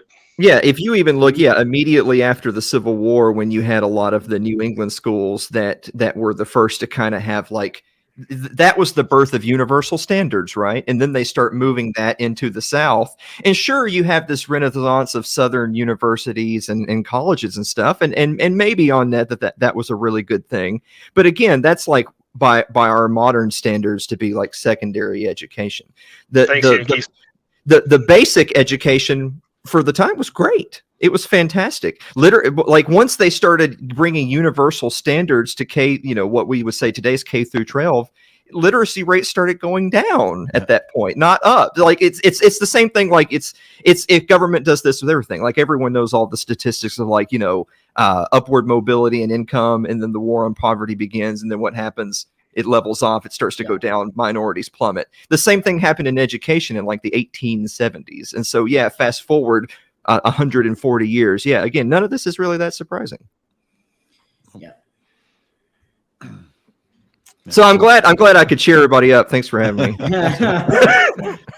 For a Christmas episode, we have not talked about Christmas at all. This is that's true. It's been all serious stuff. Oh, Alan's got his hat. There we go. Well, it's Festivus tonight, so we're airing our grievances. There we go. We're doing a good job of that. Yeah. I'm kind of Scrooge. I don't have any Christmas stuff. I have coffee. I just finished my coffee. I might need more. Be sure to go get you some Fox and Sons coffee. Use the promo code FCT for fact check this, and you'll get 20%. 20%. 20%. All right. I should check it out. Yeah, there you go. Oh yeah. Good stuff. All right. Well, y'all want to talk about some Christmassy shit, or we're just gonna? Yeah. What do you got? Favorite Christmas movie, or? Oh, it is Die It is Hard. Die Hard. Everybody always talks. The answer is yes. The answer is okay. So a better one yes. is Star Wars, a Christmas movie. Anyone? Wars. Yeah. Wow. Star Wars Christmas special. Because for me, Oh. no. Oh. This is a family tradition. I will say that exists more than episode 1, 2, and 3 though. I'll acknowledge that before I acknowledge episode 1, 2, and 3 any day. You're talking the prequels? Do you think that? The prequels. Actually, the only movie that I really liked out of all those, the only movie that was really great was Rogue One. Rogue One is good. I like Rogue One. So I thought it was okay. I'm a thematic extremist, so I'm not saying that Die Hard is not a Christmas movie. I don't want to trigger people. All I'm saying is that if Die Hard is a Christmas movie, because it's a movie with its entirely own encapsulated plot and characters and devices, but it just so happens to take place at Christmas, then that means movies that feature scenes or events in and around Christmas at some point during the movie, therefore could be constituted as Christmas movies. Therefore, the best Christmas movie is, of course, The Godfather. Whoa. So Batman Returns, I would say, is a Christmas movie. And I think it has to do with like the fact that the whole thing takes place it's not just that it takes place during Christmas. It's that the aesthetics are Christmas. Which one's Batman Returns? I can't remember. Batman Returns is Christmas. It's the Heath Ledger one, right? It's the second Michael Keaton one, the one with Tim Burton. Yep, the Penguin. The Penguin, yes. Yeah. That one wasn't the first. The first Batman's the only good Batman movie, in my opinion. The first being the I say Batman Returns was Michelle Pfeiffer as Catwoman. Yeah, but Die Hard has family-oriented themes running throughout it as well. So. Well, Batman's parents were murdered, and he's sad at Christmas. That's a family theme. Forrest Gump cannot be a New Year's movie because it has one scene that takes place on New Year's. Technically, two scenes. There's the bar, and then there's where he yells at the hookers back at the hotel. All right, so two scenes. All right. Don't you call him stupid? All right. Forrest Gump's one of those movies you had to sit through once, and that was it. You could argue that Forrest Gump is a movie that applies to every single holiday because it takes place throughout a large portion of his life. So, but no, Die Hard, the entire thing takes place at a Christmas party. Well, and Die Hard 2 takes place on Christmas too, right? I would say Die Hard 2 is not a Christmas movie, even though it does take place on Christmas. The fact that it takes place on Christmas takes a backseat and has nothing to do with the theme at all. Forrest Gump is a historical war mockumentary. I was going to say it was a sports movie. Maybe the only one I can think of. And I mean, by that standard, I guess it's pretty good. It's a historical war mockumentary. It gave the one guy a whole new career to do who's Lieutenant Dan? What's his? Yeah, it gave him a whole new career, doing all the concerts for the USO, Mhm. right? Wait, who's the Yeah. actor? Gary Sinise. Oh yeah, Gareth Yeah. Sinise. Yeah, that's right. To the Dan Band. Yeah. That's the name of it. Who I don't know if it's public knowledge or not, but I found out that he is one of Hollywood's few out conservatives. Really? Yeah, I've heard interviews with them. So it's I don't know if he's Gary interesting or Sinise, not, but- Tim Allen, John Voight. Kelsey Grammer. Mel Oh, yeah? Gibson. Yeah. And who's the Clint girl that just Eastwood. died Who? Oh, the one that Um, got killed? from Cheers? Oh, Kirstie not her. Alley. Oh yeah, Oh, Yeah. Kirstie Alley. Yeah, that's right. I was She thinking the uh, one that got killed in the car accident after she was going to expose Ellen's the, ex? No, Yeah. that was a senator. killed in a Or car. Congress. Really Oh. recently. What? Who? Oh, yeah. Anne Heche. Oh, Anne Anne Heche. Heche, was like yeah, 2 years that's ago. right. Yeah, I don't when they think were she- pushing, Yeah, Ellen's when ex. they I were don't think she pushing her was a- back down at the. yeah, I that's don't But right. think was Anne she Heche was a actually looking conservative. into like child trafficking, or is that just the Yeah. the think she standard was, that and- everyone and- that dies happened to be? Well, and you're correct. She was Ellen DeGeneres' ex as well, so she might have had some inside information there. Yeah. I don't It all think she adds was a up. conservative though. I'm pretty sure. Yeah, No, I've she was never- not. No, a but I think conservative. she had that information. Well, she might have, she might have seen the light. You never Her know. death was very suspicious. If you watch all of the video footage of it is really odd. Like it sounds like her brakes were locked in the video that has audio on it, and then you saw like the video after the car crash where they had her on the stretcher and she like jumped up. It's really, really weird. Keep buying these modern cars where they can control them, I know, right? like Tesla. I mean, like everything Tesla is completely controllable. No, yeah, I disagree with Magoo on this because again, like the whole thing is he's trying to get home to his wife for Christmas. That's like Yeah. the whole premise of the movie. Well, Magoo is an aspiring midwit, so take anything he says with a grain of salt. No, Die Hard is definitely a Christmas movie. Yeah, I mean, I think that's established, right? I'm trying to be more controversial, bringing Jedi's into it. He puts a Christmas hat on one of the terrorists who gets killed. So how is any of the Star Wars movies, Chris? I have no idea. I don't think they. it's Except for a the Christmas- family tradition. That's all I got. I was like, did they Christmas come out of Nothing Christmas actually or in what? the movies.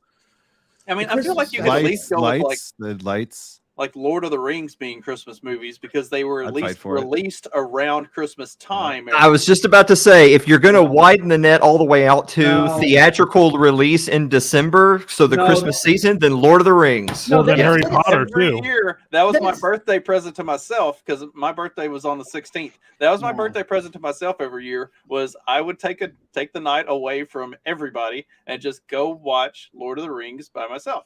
No, because then that's it's the gonna best be- birthday present for a father. Is to Then not you're going to have say to that deal like with it. every Yes. Oscar contender basically is a Christmas movie because that's when they all get released. Well, then all the Yeah, Harry it's true. Potter movies are Christmas movies. yeah, it's Well, I mean, all of them. But have there's like- more Technically, Christmas in some of those. yeah, there's more Christmas. Yeah, in those. I would say movies. most of those movies have a Christmas scene of some Yeah. sort because they always go home for Christmas, except for Harry because he doesn't get to go home to his closet. So yeah. stay at the school. I wonder, does Magoo think that Gremlins is a Christmas movie? The He first probably one is does. absolutely. a Because it Christmas definitely movie. is.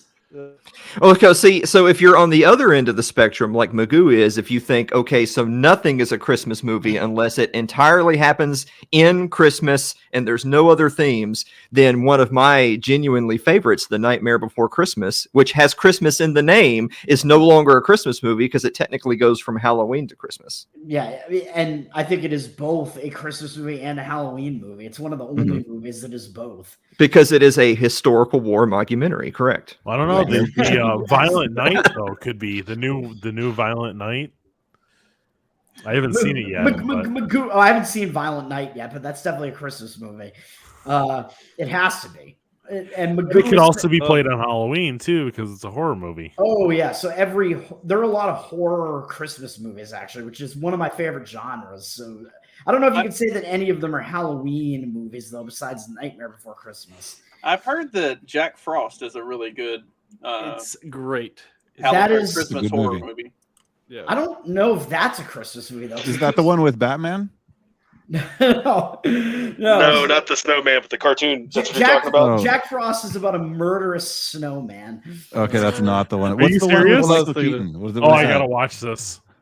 Yeah, What's the it's, Jack Frost kids cartoon movie? My kids really like that one. I can't remember the name of it. There is another movie called. There are a couple of movies called Jack Frost. I think one of them is animated. There's another family one that I think, like you said, has Michael Keaton in it. Yeah. I'm pretty Yeah. sure. Yeah. That's They- actually yeah. a good one. Yeah. All of those movies feature vengeful revenants, but in the Michael Keaton one, his vengeance is being a good dad. That's right. Okay, Yeah. so let's talk Michael Keaton movies. What did you think of him as a bad guy in the Spider-Man one? I thought he played a great bad guy. He played a good vulture. I think. Wait, which, He's a good bad guy. He was fun. haven't seen it. Independence Day is not a 4th of July. It's an alien movie. It's not a 4th of July movie. I'm gonna log off here. You guys have a Merry All right. Christmas, everybody. I got to Merry jump. Christmas. It's my second right. show of the day. Nice Later. to see you Merry again, Christmas, Trey. guys. Merry Christmas. Thanks, guys. All Merry right. Christmas to Merry everybody. Christmas. Merry Christmas. All right, ciao. They're Peace. dropping like flies. You can tell we're going long. Okay, All what right. other? Now I'm just in it to be the last one here at this point. Yeah. Now, what were we talking about now? We were talking about. Christmas movies. I'm avoiding my wife's Christmas movie right now because she's watching Hallmark movies. Oh, yeah. No, screw that. Those Oh, aren't horrible. Christmas movies. Those are bad romance novels. Those aren't Christmas movies. I mean, My I fa- like Santa's Sleigh is a really good Christmas movie. I'm into that. That has former wrestler Goldberg plays a murderous Santa in it. Very good movie. Santa's Sleigh. I'm gonna have to look Yeah. that one up. My fiance, SLAY. my fiance really likes Peanuts, and so she's got a fucking Charlie Brown for every goddamn holiday. And so it's just so we'll get back together and on whatever the next holiday is, and just know in ahead of time it's Charlie Brown. That's the I answer. hate the Charlie Brown. I hate all of it. It's I don't know. I don't- Charlie Brown mind him. Christmas is great. I'm I don't- sorry. I love really it. like the Robot Chicken Great Pumpkin version though. That was funny. That was I don't love the actual like cartoons themselves, but I mean Vince Giraldi Trio was god tier jazz band, so Yeah, that's I'm- true. I'm down with that. That's true. I don't like Charlie Brown, the character. It's just like, I don't know. He's just this sad sack. Like, I don't know. I don't want to watch this guy. Yeah, but the Charlie Brown Christmas was. It was my era I grew up in. I'm old, so it was good. Well, yeah, same. Like, I used to watch it with my parents pretty much every year. So Yeah. But what about like A Christmas Story? Did you guys? I'm a fan. Yeah. Yeah. Any of the newer Christmas movies I'm not into. The older ones I like. Has anybody though. watched the new Christmas Story where he's grown No. up? I haven't seen I've it. heard good things. Really. I need to watch that with the kids tomorrow morning. So before Peter they go to bed. Billingsley is actually in it as an adult Yeah. Alfie or Yeah. whatever now. Oh, Yeah. Man. So he, has he really acted in much since then? Because I know he's been like a director. I can't think of anything he's been in besides Christmas Story though. I don't think so. I don't know. Nothing that I'm aware of anyway. Yeah, I don't even know what he looks like now. He pretty much just looks the same but taller. Yeah, I- you're not wrong. He doesn't yeah. look older.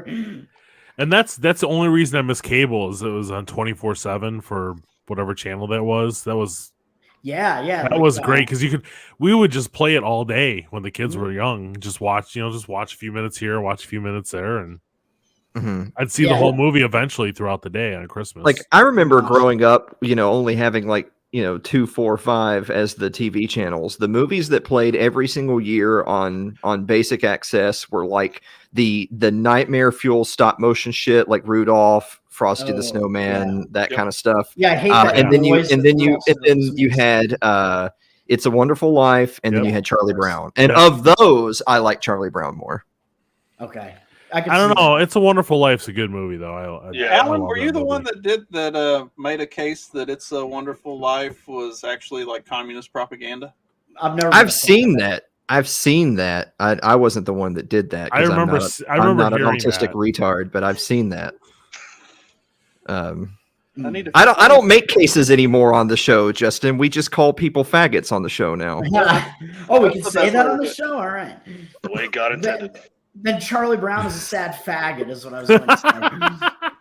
Yeah, well, actually, I will take one thing back. I've still got them on the desk. Have you guys ever heard of Caganes? It's like a Spanish tradition where you have a figurine of some famous character, but they're pooping, and the tradition is you take this figurine and you try to stick it into like the nativity scene, It's a Spanish tradition. It's called caganes. They're huge internationally. And I had a viewer of mine. They sent me two. The first one they sent me was a Captain America cagane, and here it is. You can see him bent over taking a poop. So there's a Captain America cagane, and this is how you know my viewers really know me. Then they sent me a KKK cagane. It's literally, yeah. And so I leave that one inside the It's Too Late mug, so he's hiding. No, you should put them out on display. Yeah, we only show people stuff like that in the after party when I know no one's watching. Or on Justin's show, because fuck him. I remember watching Wizard of Oz on Christmas too. Yes, Wizard of Oz. Yeah, I mean, my favorite is Home Alone. I watched it so much, like as a kid. I think it still holds up. That and the second one, really. the first one was good. The second one, it was like I'd have beat the crap out of that kid if he did that with my credit card. I'd have beat the living snot out of him when I. Well, yeah. I would have been in jail after that if that was my child. Well, I even like the B story of the first one better than the second one because it was the old man reuniting with his kids. The second one was just some like old bag lady, the pigeon lady. Yeah. The first. Well, that Piers Morgan or whatever. Piers Morgan had a bunch of pigeons in Home Alone 2 and then fought off the bandits. Yeah, dude, she totally does look like him. Yeah. Some of the like major some of the like cable networks or whatever that were showing Home Alone 2. Yes. They took out Trump. Took it off because of Trump. Yeah.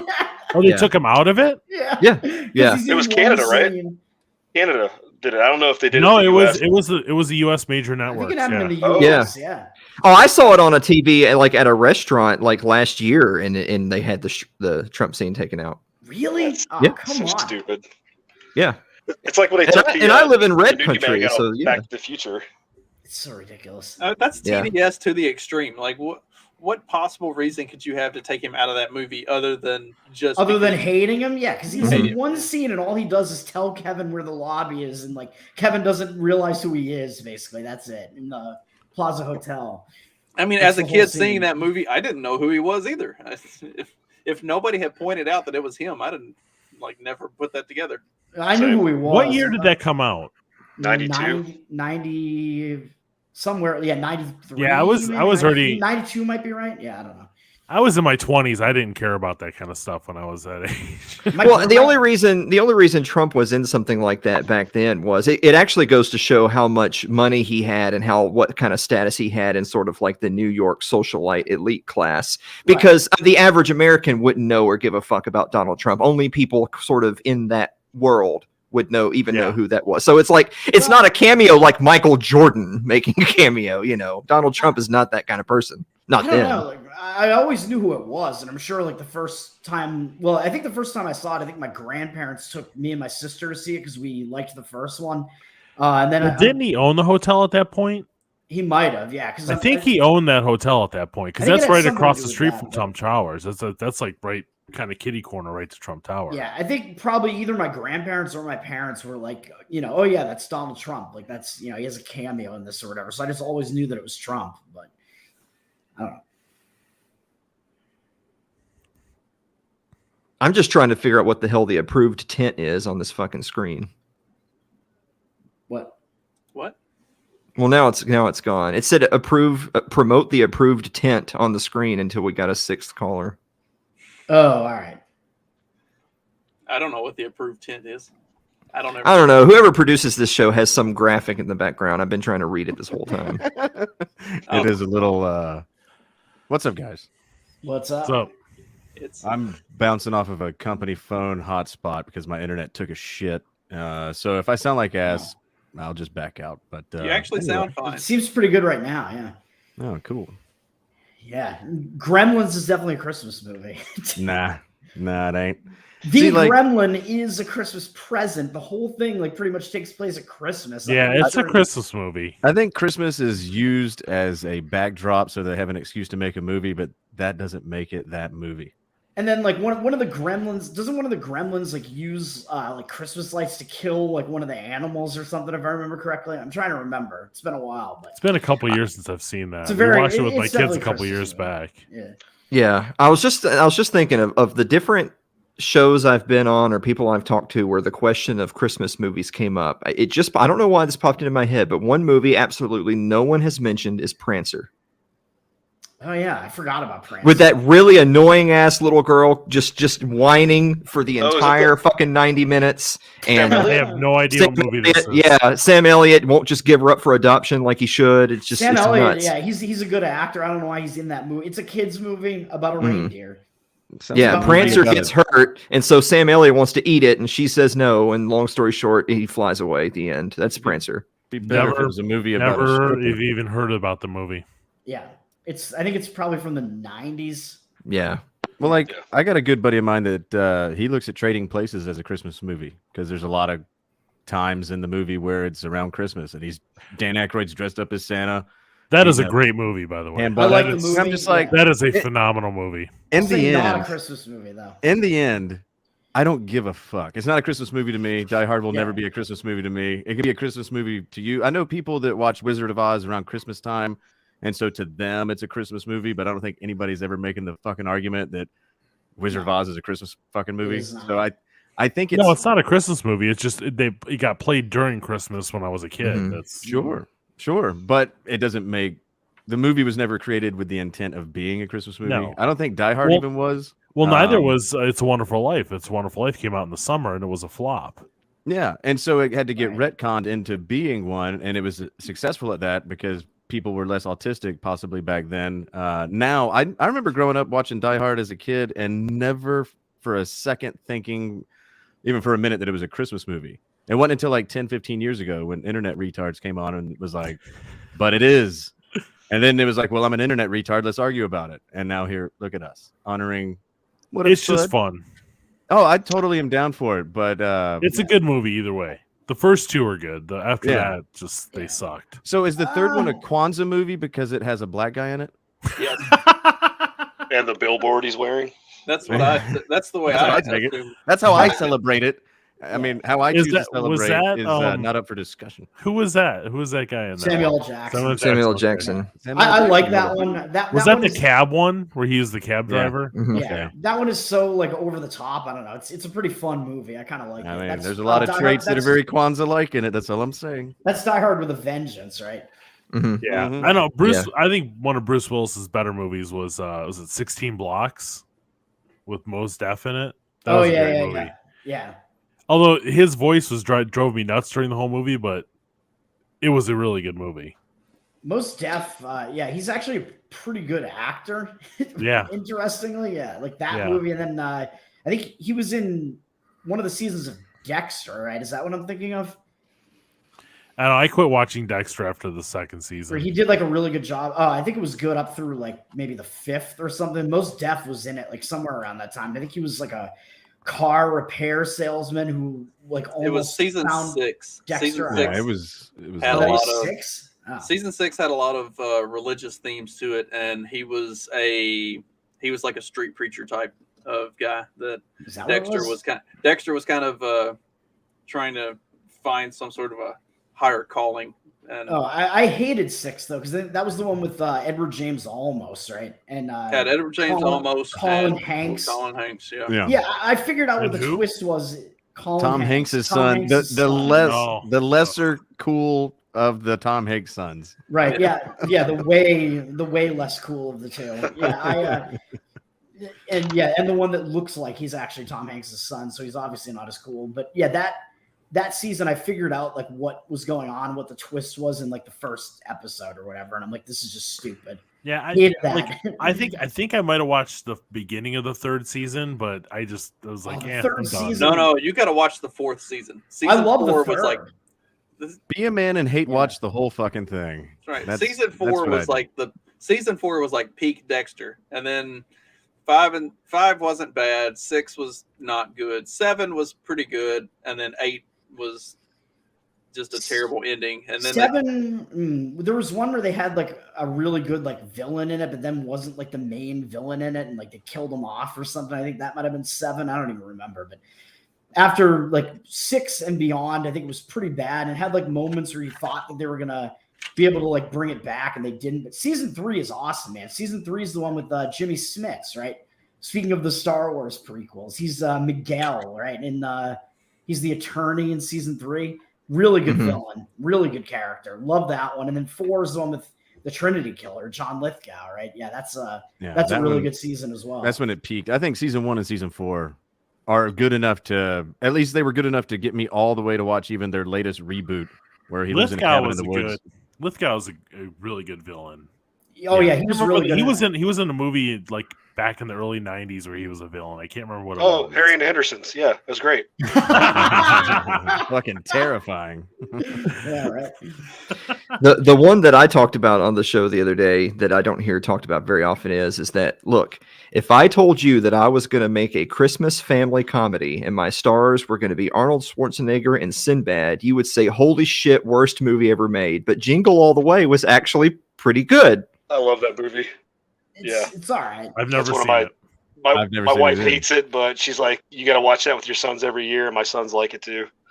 Jingle All the Way is surprisingly good. And then when you consider that Sinbad is like a minus 99 percentile, like bringing the movie down, it actually Hartman like is God as the tier. antagonist? It did, Also? it did have Phil Hartman in it, and so that Oh. immediately jumps Phil it way Hartman, back. yeah. Yeah. Speaking he of was Sinbad, he was the best voice on The Simpsons too. So Yes. Hi, I'm Yep. Troy McClure. Yeah, a lot of people Lionel like to Hutz. muse about Movie. when did the Simpsons die, and they talk about like, well, you look at when key writers left, when there was a lot of turnover with the staff. Season 9. Writers plus Phil Hartman equals dead Simpsons. When the Yeah, I think- animation got good is when the show went to shit. Yep. Somewhere around Yeah. season 12 or so. Season I'm gonna 9. say. I was about to say, after 9. it's earlier than 12. It's They're- definitely single digits. Overall quality went down, but like there were some bangers from like season 9 to 12. Like the Tobacco episode was one of them. Tobacco's Tobacco's a really phenomenal good, yeah. episode. That one's good. The Mr. X one is really good. Yeah, The yeah. NSYNC one is one of my favorites. I don't remember that one. Is that the one where they do the boy band? Yeah. That's a good one. Yeah, it is. Yvonne Niage. Is that the Yeah, one? yeah, that episode. Okay. Yeah.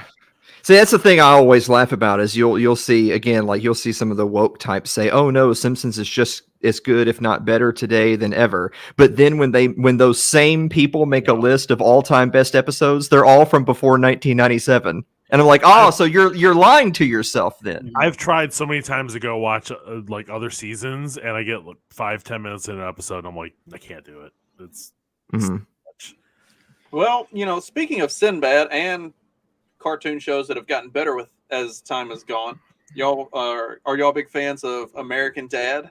And American Dad had like a Sinbad tangent where Jeff gets kidnapped and taken to outer space, and Sinbad's there on the spaceship, and then Sinbad I dies and remember becomes that, a yeah. ghost. I've never seen that. Oh, Yeah, American Dad is great. I've never Like, it watched is- American Dad. You've got to. It's a I've really been watching weird style, yeah. Family Guy clips on Instagram, and I'm surprised Mhm. that they can put them on Instagram. But I was watching Family Guy after it got canceled the first time, and then you could only get it on CD box sets when I was in college. Yeah, I had those. And I thought it was I the have- greatest shit I have the ever. first 2 box sets. Yeah, Yeah, Yeah, like yeah, 2003, same. 2004. It was naughty. It was like, oh, this is, they kicked us off TV. They'll never let it back on. And then they let it back on, and then like put in 4 more like spinoffs. And I was like, Mhm. fuck. When I was in First 3 college, seasons were great. yeah, when I was in college, everybody had like the seasons 1 through 4 Family Guy and Aqua Teen Hunger Force. Oh, I love That's when I was in college. Yeah, Yeah. love Yep. it. Yeah. Yeah, same here. Yeah, we had 2000 those. Yeah, I had early the 2000s. Simpsons ones. Yeah. I got all the Seinfeld DVDs as well. That was my Hell yeah. shit. And then, but I think South Park was around before Family Guy, right? And that was really, Oh, yeah. yeah.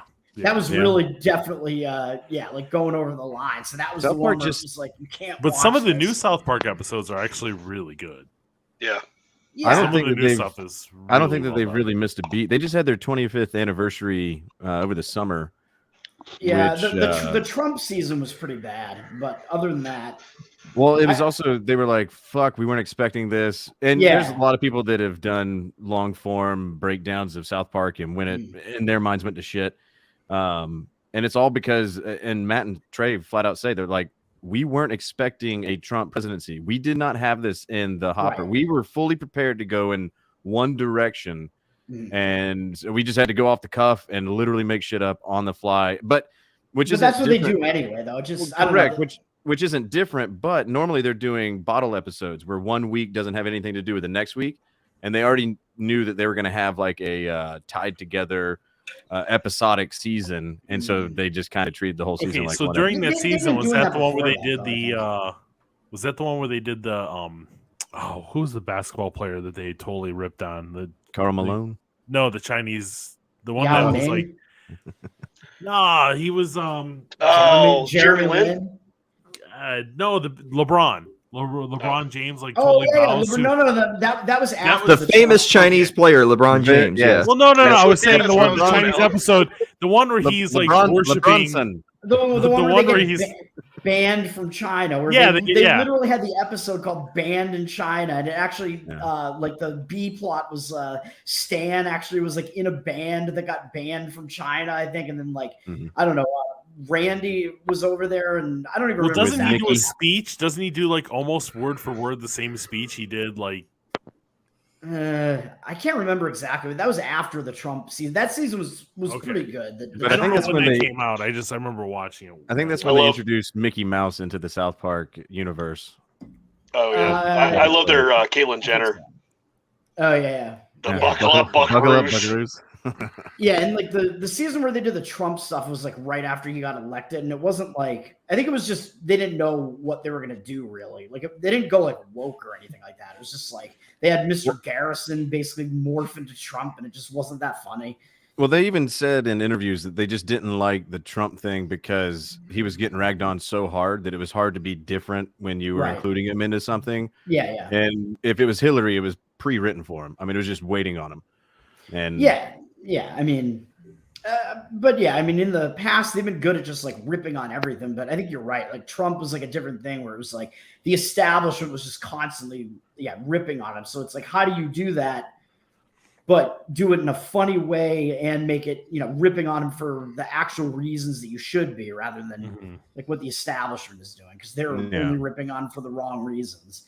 it is surprising the few things that are like South Park that have just skated through and haven't been canceled, even when they openly call for like cancel us, like please fucking cancel us. Well, they did get banned in China with the Banned in China episode. Imagine that. Because they compared what's the Winnie the Pooh. To Winnie the Pooh. Yeah, their president's name, whatever his name is. Yeah, they compared him to Winnie the Pooh. Xi Jinping or whatever the fuck. Xi Sorry. Jinping or whatever it is. I only speak American. I don't know that Chinese crap. Yeah. I know Annika and I have watched some of the newer episode of Family Guy very recently, and I've kind of just sort of reached the point with everything is that, for one, I always put like live action sitcoms are in a separate category from animated ones, because I mean there's just categorical reasons that they're different. I mean, the main one being that the animated ones they don't age, right, because they're animated characters, and so it's a different category altogether. But even though animated can theoretically go for a really long time, whereas live action would theoretically have an end date because of aging out characters, I still think that they need to have an expiration date set on them fairly early on. I know, of course, it's easy for me to say that, right? Like if I'm Seth MacFarlane or Trey Parker or whatever, and I'm making millions of dollars, who am I to tell them, oh yeah, you should quit and move on to another project? But I haven't liked the last 2 or 3 seasons of South Park as much. I haven't liked the last 10 seasons of Family Guy, and I probably haven't liked the last 20 seasons of The Simpsons. Family Guy, yeah. But then when you look at when all those shows started, kind of staggered out, it sort of lines up where in that 7 to 9 year window, it's like, I mean, even with South Park, a lot of people love South Park, and a lot of people still do, and I get it, but it started off like almost just edgy for the sake of being edgy because they were trying to be that way, but then it evolved into an actually really clever show that made a lot of really statements in very poignant ways. But it's like, but no one can do that forever. No one. I mean, can. the first 3 seasons were Kenny dying and Saddam Hussein and Satan in bed. That was Right, the yeah, first exactly. Seasons. Yeah, they kids switched trying to over see what they could say on basic cable or whatever. Like, Right. They switched over to being a making- faggot, Kenny.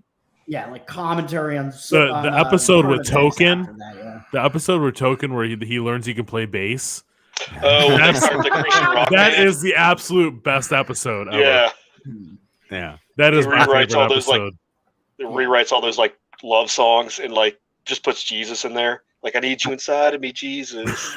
I don't remember who said that they needed Missouri to win, but you better hope they pick up this 4th and 33. That's all I'm saying. I think that would be Toad. Oh no. Yeah, You didn't do it, Toad. they're down 10 with a minute left and have a 4th and 33. So Okay, talking Seth MacFarlane, did you guys watch Orville?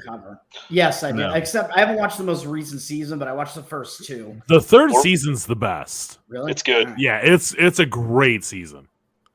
It's the best Star Trek show on TV. yes. I enjoyed the first 2 seasons well enough. Like, The first season was hilarious. Second season was decent. The third season was phenomenal. I mean, it was it is great.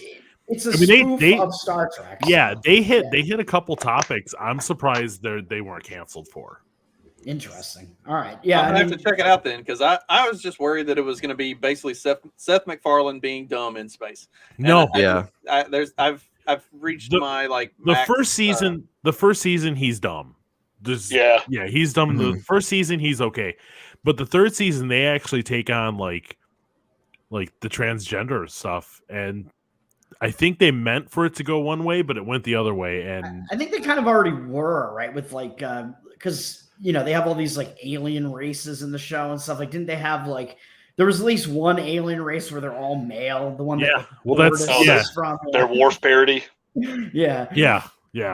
But I mean, exactly. the third season's very much worth watching. Okay. Oh yeah. Plus, Norm I'll Macdonald. do that. Norm Macdonald's on the show too.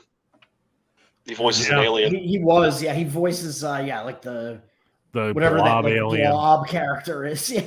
Yeah. Not anymore though, unfortunately. Yeah. Wait, what happened? Did something happen? I didn't even know he was sick. I mean, if Norm's still not on the show, then I don't think I'm going to start it. I don't know if I can commit. I don't know if you guys are being serious or not. The more I hear about this Norm Macdonald, the more I don't care for him. But yeah, Family Guy and Simpsons, I think 3 seasons behind now. I had watched every episode up until that point, and Family Guy, I'm sure, got worse within that time span somewhere, because I think prior to that, it was at least kind of just like it kind of just stayed at least like stagnant, where it's just like, oh, they're just doing all these same like random stupid sight gags, Family Guy style jokes. Yeah, like okay, like I'll laugh at some of it, but I think that's the thing about Family Guy in particular is that, like, I'm not a huge Seth MacFarlane fan, which is really the main reason why I haven't watched The Orville. So it's interesting to hear that from you, Steve, because you're actually the second person I've now heard say, like, I get it. It sounds stupid. You're tired of Seth MacFarlane, but actually The Orville turned out to be really good. So I'm being convinced to look into it. But Seth MacFarlane did an interview, like, all the way back in, like, 2011 or something like that, where he said, I think Family Guy's about done. I think we've like all the ideas I had that are kind of like in my old scratch pad of here's all my dumb fuck ideas.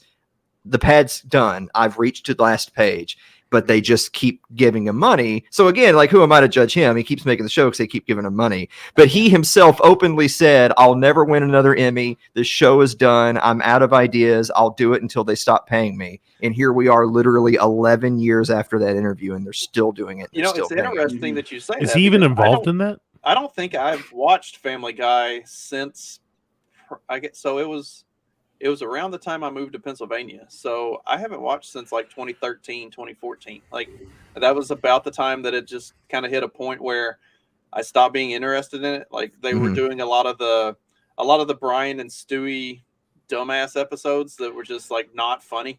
And yeah, I tuned out with the pedophile guy. That's when I tuned out. But I like the clips. Like I watch the clips because they're funny. Yeah. So that's how I consume it. Yeah. So Family Guy had the same thing happen that The Simpsons did. Like I've seen people talk about this, and where they talk like, if you look at The Simpsons went from a story of kind of like your lovable oaf dad, and it's a dysfunctional family, and he's choking his son and all that stuff, and Marge and Lisa and all that, and kind of the dynamics, and then it kind of grew into, but there's this whole vibrant town, and look at all these characters interacting with each other. Yeah. But the longer the show goes, to the greater extreme, all the characters become caricatures of themselves. So now Homer's escalating. Homer's no longer a lovable oaf who puts his family first. Now he's just an abject fucking retard who should have died 100 times in accidents. Yeah. And just and the same thing happened to Family Guy, but like, you know, in like a 5 to 10 year gap because the show wasn't as old. So once it got to like season 12, season 13, somewhere around there, because remember, it used to be like Brian was always kind of like an intellectual, but he wasn't an intellectual for the sake of look at me, I'm the token liberal. That's not what Brian was in the first several seasons. He was kind of like the voice of reason, and he morphed into this oppressive Democrat. And so again, all the characters became caricatures of themselves, and it made the show worse. Wasn't Brian like Limbaugh was on there? Wasn't he like a huge Limbaugh fan in the first couple seasons?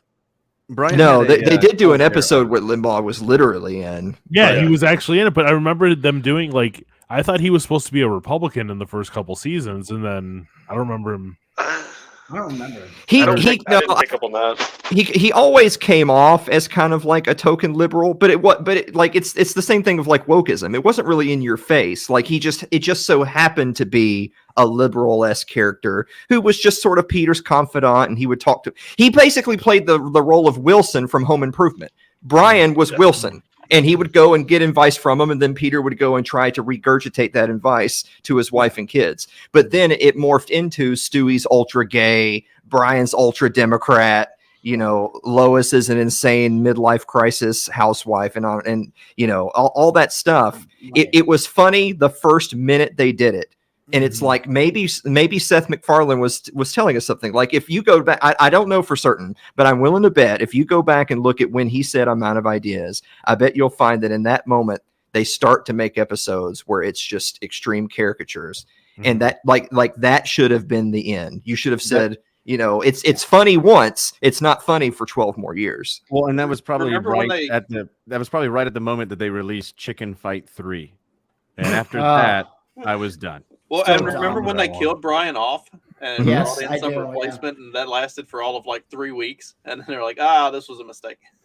Yeah, Was there like an internet rage mob behind that too? That was kind of lame. What was it? There was like an internet rage mob, like bring Brian back. Yeah, exactly. Yeah, everybody flipped out about it, and then they were like, I'm "Oh like, it's a shit, cartoon." we got to bring Brian back." Well, the problem was the replacement, the Brian replacement sucked. Like it absolutely fucking sucked. If they had, I don't even remember this. If they had a good plan for replacing Brian, and it Justin. actually had that character be like well fleshed out, then it probably would have worked. But like, Yeah, no, it was. I think it was a new replace it. Coke. I think it was a new Coke kind of thing. It was. They Unless needed I think it was intentional. Unless They you think it needed was- a Butters to a Kenny, and they ended up with something far worse. Yeah, unless you think it was the plan all along to bring Brian back, because they I obviously think it was. they had already set up like plot devices in order to do that if they wanted to, because Stewie has a time machine, so it's just like, well, we can bring Brian back. I don't mean to carry the episode further and further away from Justin's Christmas Spectacular. but did you guys see the trailer that Netflix is doing that 90s show with members of the cast of that 70s show? no. And They it's look like, surprisingly I just similar. saw it Please, today. no. yeah. It's in the same house with Red Foreman and Kitty are like central characters, but it's a new group of kids because it's the 90s, and so it's going to be like their granddaughter is visiting, and these are some of her friends. And I'll go ahead and spoil one thing. Because they always check the boxes. They have enough member berries to bring you in, right? There's Red, Cameos. there's Kitty. Kitty's acting like Kitty. Red says dumbasses. Ooh, maybe I'll watch this. Is Red transgender or No. I'm getting to that. I did see Fez. Fez is a hairdresser, and he's doing Kitty's hair because he's, whatever. That's But- probably gay. So those are the member berries, right? That's how they reel you in. But the granddaughter is, of course, white because, her parents were two white people, so she's white. All the rest of the teens hanging out in the basement are diverse. Yeah, Wisconsin. It's coming. In Yep. Wisconsin, yeah. I'm sure Red wouldn't allow that in his house. No. Rittenhouse come in and clean everything up. that's right. Red is Is that supposed the to be grand kind of like finale? Red is like Archie Bunker, basically, right? Like he's Kind of, yeah. yeah. he wasn't as good as Archie Bunker though? No, he definitely No, was not but- as good, but I see what Toad said. Yeah. And you know what else is that not only are they diverse, but just if you line the casts up next to each other, like the cast of that '70s show, like they looked like adult, like you know how they always cast older people in the roles of younger people. That's just normal. So I mean, you had Ashton Kutcher and what's his face playing in Hyde, and I mean even Topher Grace. I mean he's a scrawny dude, but he looked like a young man playing a teenage boy. Yeah. And then the two chicks, of course, Mila Kunis was mega jailbait back when that show first came on. Yeah, she lied about her age, right? Yeah, she was only like 14 going on 15 at episode 1 of that show. Yeah. So like mega cringe that Ashton Kutcher was all over her at 14. But anyway, I digress. They still looked like a bit older people that looked at least semi-impressive. Like the dudes stood up straight and had a little, like they actually filled out their shirts. The new cast, on top of being diverse, they're pudgy, they're effeminate. It's the writers and directors casting themselves in the roles. It's the same thing that happens in every show and every movie now. But I don't even think that's not how people were in the 90s, though. Yeah, they're not being period accurate. Are you telling me that's that? how people are now. Yeah. But there's no way they have to be missing one of the actors because he's currently facing multiple rape charges. Well, it's not. It's there's only a handful of originals. Topher Grace?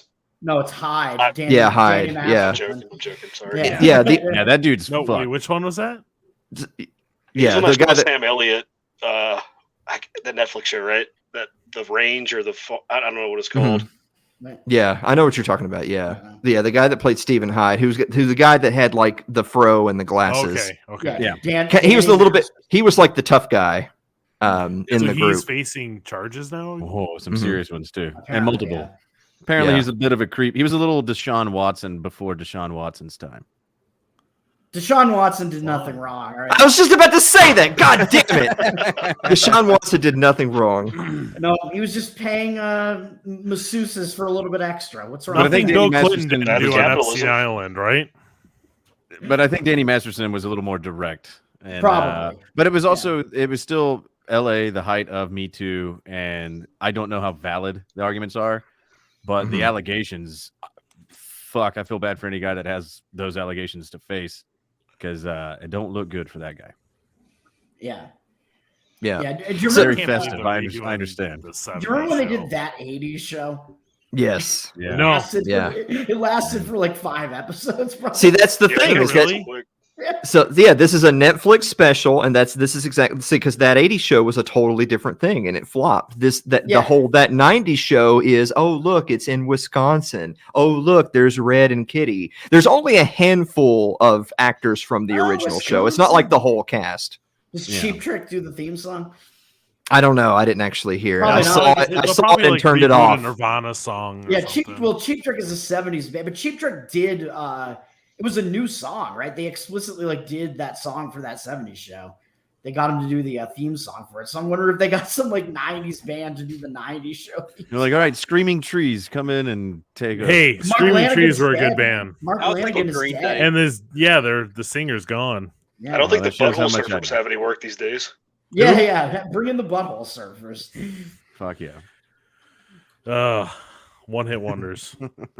Yeah, which is crazy because the Butthole Surfers have like probably over 20 albums worth of material and nobody knows any of their stuff except Pepper. Yeah. I remember hearing about them, but never really into them. But that was their only song they never got played on the radio. Yeah, they have a very extensive catalog. They also had a I celebrate the cameo in one of the Simpsons episodes. Oh, Rod and Todd when their house burned down. Yeah. Wait, Daddy, what the Butthole Surfers? No, he's right, like, I was stupid and I'm a butthole surfer. Or something like that's that. it. That's right. Yeah, the Hurricane episode. The Hurricane. Yeah. Yep, we just watched that one the other day. Oh, it's a great episode. My I like it. 15-year-old and I watch at least 2 episodes of The Simpsons every day. Nice. The classic good Simpsons. Yeah, in the first 9 seasons. Yeah, I used to do that back in the day. Get home from school, Simpsons would be on syndication. Well, all the way up, and then watch the rest of it like as it airs.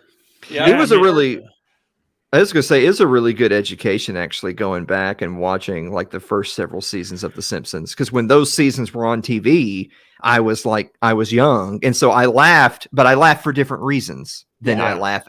When you watch them now as an adult, you think, There's wow, some I'm not deep sure jokes. this, like the first 5-6 seasons of The Simpsons, I'm not sure that would be on TV now. Some of the shit that they say and do. No, Yeah, I yeah. got the first 10 seasons on DVD, and when I was in college, I would, especially on like days that we didn't have practice or games or anything going on, and I would have to be at the gym all day doing laundry and doing other stuff, I would just take my laptop and the DVDs and just sit in the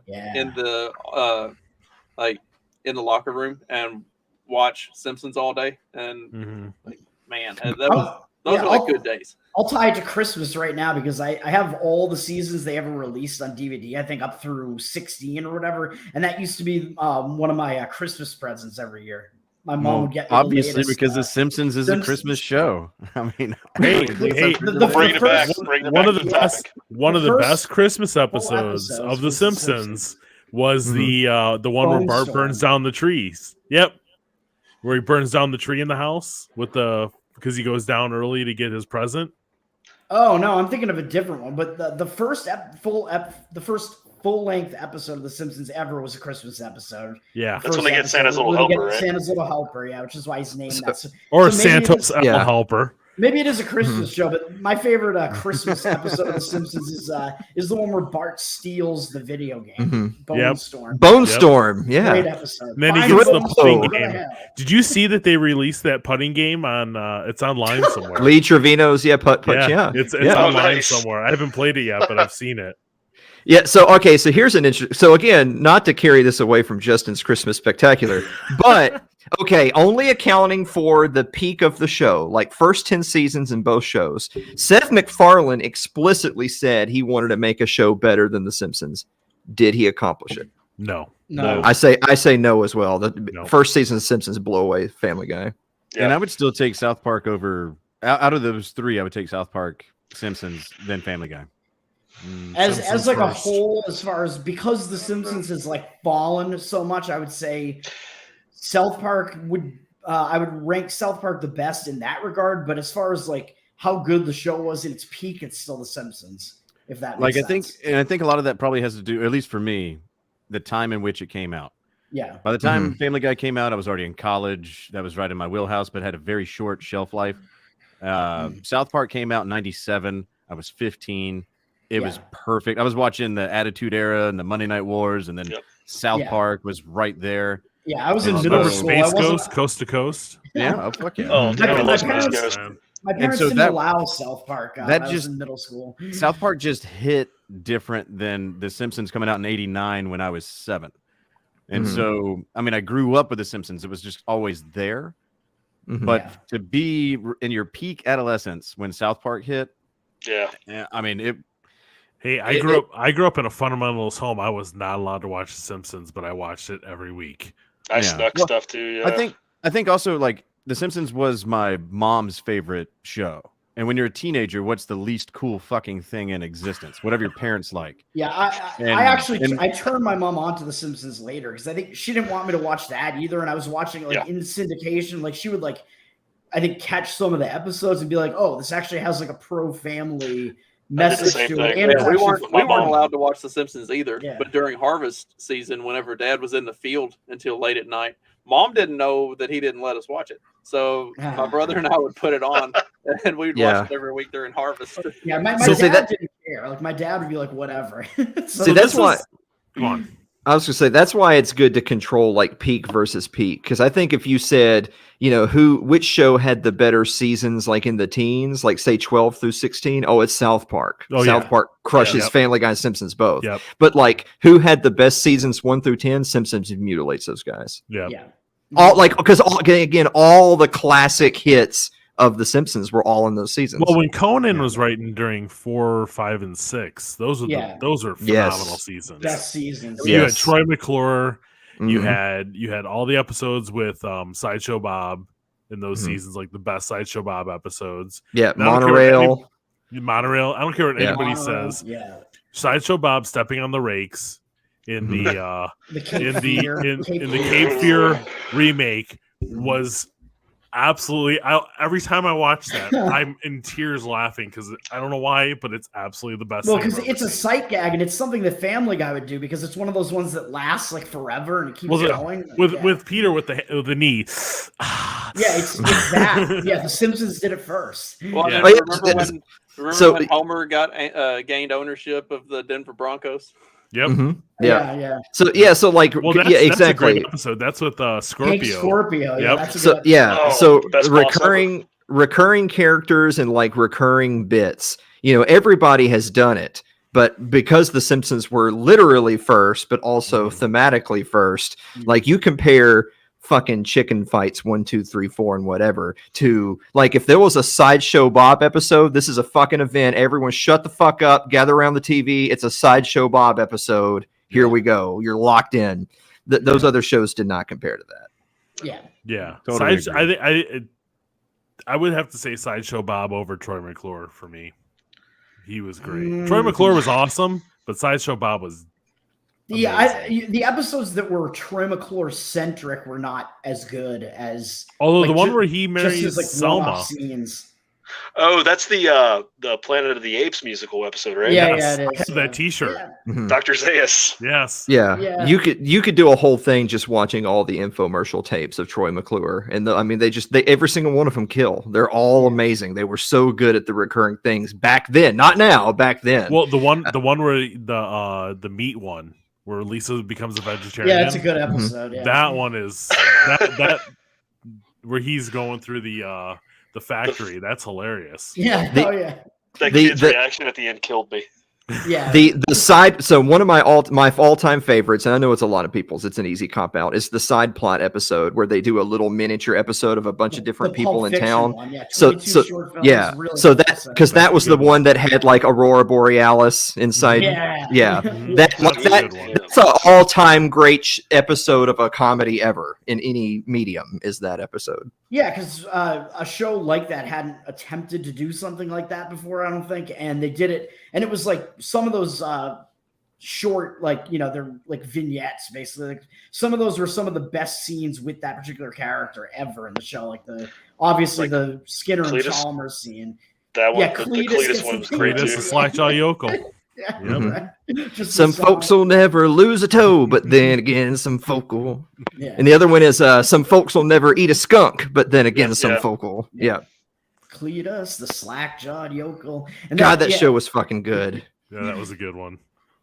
I can call my mom mom while I'm up here. Yeah, and it has like one of the best like Chief Wiggum scenes as well, right? Where it's like kind of the Pulp Fiction Yes. spoof part of it. Yeah, with the where they're kind of riffing on the quarter pounder with cheese thing, but it's a crusty burger with cheese. Crusty burger with cheese. Yeah. Hey, I Alan, was is over there in a- Capital City and I had a quarter pounder with cheese. He's like McDonald's. He's like, yeah, there's like 50,000 locations. Oh, Well, must have I've spread up never heard overnight. Alan, is there a Mizzou update? Is Toad about to, Mizzou lost by 10. Oh no! I needed them to Yeah. come within 2. 27-17. Well, they did lose a wide receiver to the transfer portal to Georgia, and I think That was factored in. Okay. I didn't know. I can't keep up with all this shit. Like, once you are in the transfer portal, you're clearly not playing with the team. If you fire a coach, they're not even on the sideline. So bowls get really wonky, this time of year where you just like, I don't even know what fucking team's going to take the field. But I do pretty well at betting them. I do it based on like motivation, and this was one of those things where like Wake Forest was like whatever. They were like a 6-1 team, and they were ranked at one point, and then they just completely fell off. And like, do they really want to be in the Gasparilla Bowl? Whereas Missouri is a team that like doesn't really make these bowls very often right now. They didn't have any expectations this season really, and they have the better rushing attack, and this was supposed to be in like bad wind and shit. So I was like, yeah, Missouri makes sense here. see, Mizzou fucked up by giving their coach an extension before the season even ended, and they rounded out at 6-6. So they came in with no motivation. Wake Forest should have beat Clemson. And if you want to hear me say all these same words, watch Justin in our show. But this is why, last this is night. why I bet Clock against management Wake from yesterday. Forest in the bowl. Mhm. I mean, I usually check out of the bowl games for exactly this reason, except for maybe the biggest ones. But like, I mean, I'm from Tennessee, so I watch UT. But like Tennessee and Clemson could have been the orangey orange bowl ever between two good teams, but neither of those teams are showing up with half of their offense and defense. Yeah, Both exactly. of them have. Yeah. So, And, like, like, tell me if there's like City Bowl. there's like 21 starters out between both of those teams. So who wants to watch that shit? so. Yeah. Alan, tell me, did you watch the Tennessee South Carolina game where Tennessee was wearing their alternate unis? I didn't see it. Fuck, I don't know if we can pull it up or do a share screen, but I'm telling you, they were ripping off Clemson. It was orange helmet with the white logo on the side. White top. It looked like they just went down the road, forgot their unis, and stole Clemson's for a game. I They think should they wear those against I- Clemson in the Orange Bowl, and it would just be orange fucking overload. You won't even know. They won't even know who they're Tennessee- throwing to. It won't even matter. Tennessee must have uniforms that look like that they've worn in the past, Well, right? No, Well, they it's white helmet or smoke. orange. So Usually orange a white on helmet, yeah. yeah. So orange on orange was a new thing for this year. That was like their third alternate because their other alternates were the smoky grays and the blacks for Halloween, and the smoky grays and blacks went over pretty well. The orange on orange didn't do so hot. No. Yeah, but both teams in the Orange Bowl should wear orange on orange, like you said. And Yeah. then you won't even know which team you're throwing to. Who knows? Fuck yeah. Because I mean- agree. It's the bowl that they don't care about, therefore make a mockery of. Neither it, team you know? cares Mhm. about it. Yeah, so I don't know if I'm going to get involved monetarily in that one. But Well, that this was is going to kind of get taken care difficult. of when they expanded 12 teams Yes. in the playoff. Yeah. This will Yeah. be a problem that won't exist any longer. Yeah, And you'll have to wait to extend or fire coaches. You can't go in the transfer portal until January. You know, they're going to have to rearrange some shit in order to get interest back up. Because it's not like interest in bowl games, even back when they had the BCS, was very much still there. It was once you had the opt-out option, aka quitting. Once you let the players quit, then it made bowls completely useless, and they got to do something to salvage that, and that's why they're expanding the playoff. And they just happen to make a shitload more money by expanding it, so it works out for Well, them. I think they should expand it because, as you've seen this year, I would say Alabama is probably the second best team in college football, and they're not in the playoff because they lost those two games on the road on like pretty much unquestionable reffing calls. And I don't like Alabama, but See, we I talked fucking about hate that. Alabama, We talked I about don't that like last them. night too. I said, and I think Alabama I sucks. said the reasonable top four was Georgia, Michigan, Bama, Ohio State. But there's no way that they were going to be able to put Georgia versus Ohio State and Bama versus Michigan and I think not those have the are entire rest actually of the top four teams. and Probably. not have the rest of college football just absolutely rise up and mutiny. Like, No, Yeah. Justin, what would have been even worse is if they had Georgia versus Alabama and Ohio State versus Michigan. That would They have should have made done. heads explode. that's what they I don't should think have they done. can. Or can they do that? I guess they can because I'm They thinking can do about whatever That's what they want. Well, you know, Yeah. in college, in March Madness, they like the people that create the bracket aren't allowed to have two teams facing each other in the first round that are from the same conference. I don't think they have that rule for football. Yeah, for football, they must not. No. Well, I mean, but because that's the thing about the expanded playoff too. Is not only is it expanded, but there's going to be a couple of wrinkles in there. So the teams that get the bye are the top four teams of major conference champions. So like this year, for instance, TCU is in the top four because they're ranked in the top four, but in the expanded playoff, they actually would have dropped to fifth because they were not a higher ranked conference champion. So they would, so there's actually a couple of teams who would have lost seeding in the expanded playoff this year, but most teams obviously would have been happy to be in. I completely disagree about the Alabama bullshit, by the way. I'm sorry, you just don't get to have two losses to LSU and Tennessee. And That's and not then- what I said. I just said that they're the better team. But I And mean, I mean that's cool I if would you think disagree. that they're the better team. I disagree with that, but even if you think that they are the better, I'm fine with thinking that they are the better They're favored team. by 7 points on the road in both of those games they lost. So and I none just of hate that really Alabama, changed. so I'm just going to agree with everything I don't, Alan like, says. I don't like them either. And as you know, I do have money on Kansas State, but I bet it really early when I did not think that number would do what it did. Like I thought it was just going to go down because I thought like Alabama's like they have to be the most disappointed team of the season because they expect to be in the playoffs every year. Obviously, they thought they were going to be in the playoff until the very last moment, like until the rankings came out, because all the teams they needed to lose lost a game. My So I think- Longhorns should have beat them. Yeah. Well, I don't know. Well, about that. and that's Alabama's best win. We Is a suck, I know. 1-point win against 8-4 Texas. And I'm not gonna shit on Texas, but for Alabama, you're batting pretty fucking low to claim that is enough to get in the playoff. And not only that, Saban's in a decline. The dynasty is on the backslide, and it's not gonna. They're not gonna return to 2012 to 2018 form. Saban's just too old. I'm looking at what the odds makers are putting out there, basically, because they're pretty much telling you who they think the better team is, and they're the people that have the most money on it. So, but again, bowls are all about motivation, and if you remember that Alabama Sugar Bowl against Utah, whenever that was, and against Oklahoma, Alabama was the way better team, a huge favorite, but obviously they had no motivation, didn't show up. Like, this game kind of reminds me of that, but I took the line like right when it came out. I took Kansas State plus 5.5. Then it like dropped all the way to, it might have dropped even below 3 at some point, but now it's back up to 6. And I'm like, what the hell is going on here? Because I thought it was just going to keep going down. I don't even think Alabama is that good. I mean, if you look at their number 1 class from like 2020 or 2021, most of those kids aren't even on the team anymore. I don't even know how many kids they lost in the transfer portal this year. They had to fill positions last minute just to be able to field the team this year. Bryce Young, I mean, I feel bad for him. He's a Heisman Trophy winner, but he's going to leave Alabama without a natty, and not many quarterbacks over the last 15 years can say that. It also makes me happy inside because I'm a Georgia fan, so fuck Alabama forever. But I don't like Alabama. I was rooting for Georgia last year, even though I did also have money on Georgia in that game. But I mean, I grew up anyway. I grew up a Tennessee fan, and then now I kind of support Tennessee and Boise State. So I mean, Buck Fama. I mean, it's all day, every day is Buck Fama. And people don't understand, especially people who are like kids who are like 10 and all they know of college football is the last few seasons. Don't understand that, like, Tennessee doesn't give a fuck about Georgia. They don't give a fuck about Kentucky or South Carolina. They only give a fuck about Alabama. So when they beat Alabama, that was it. If Heupel had gone 1-11 this year and beat Alabama, he still would have got a raise. Fuck it. Yeah. And it's the same thing here in Georgia. It's like it's Florida for us.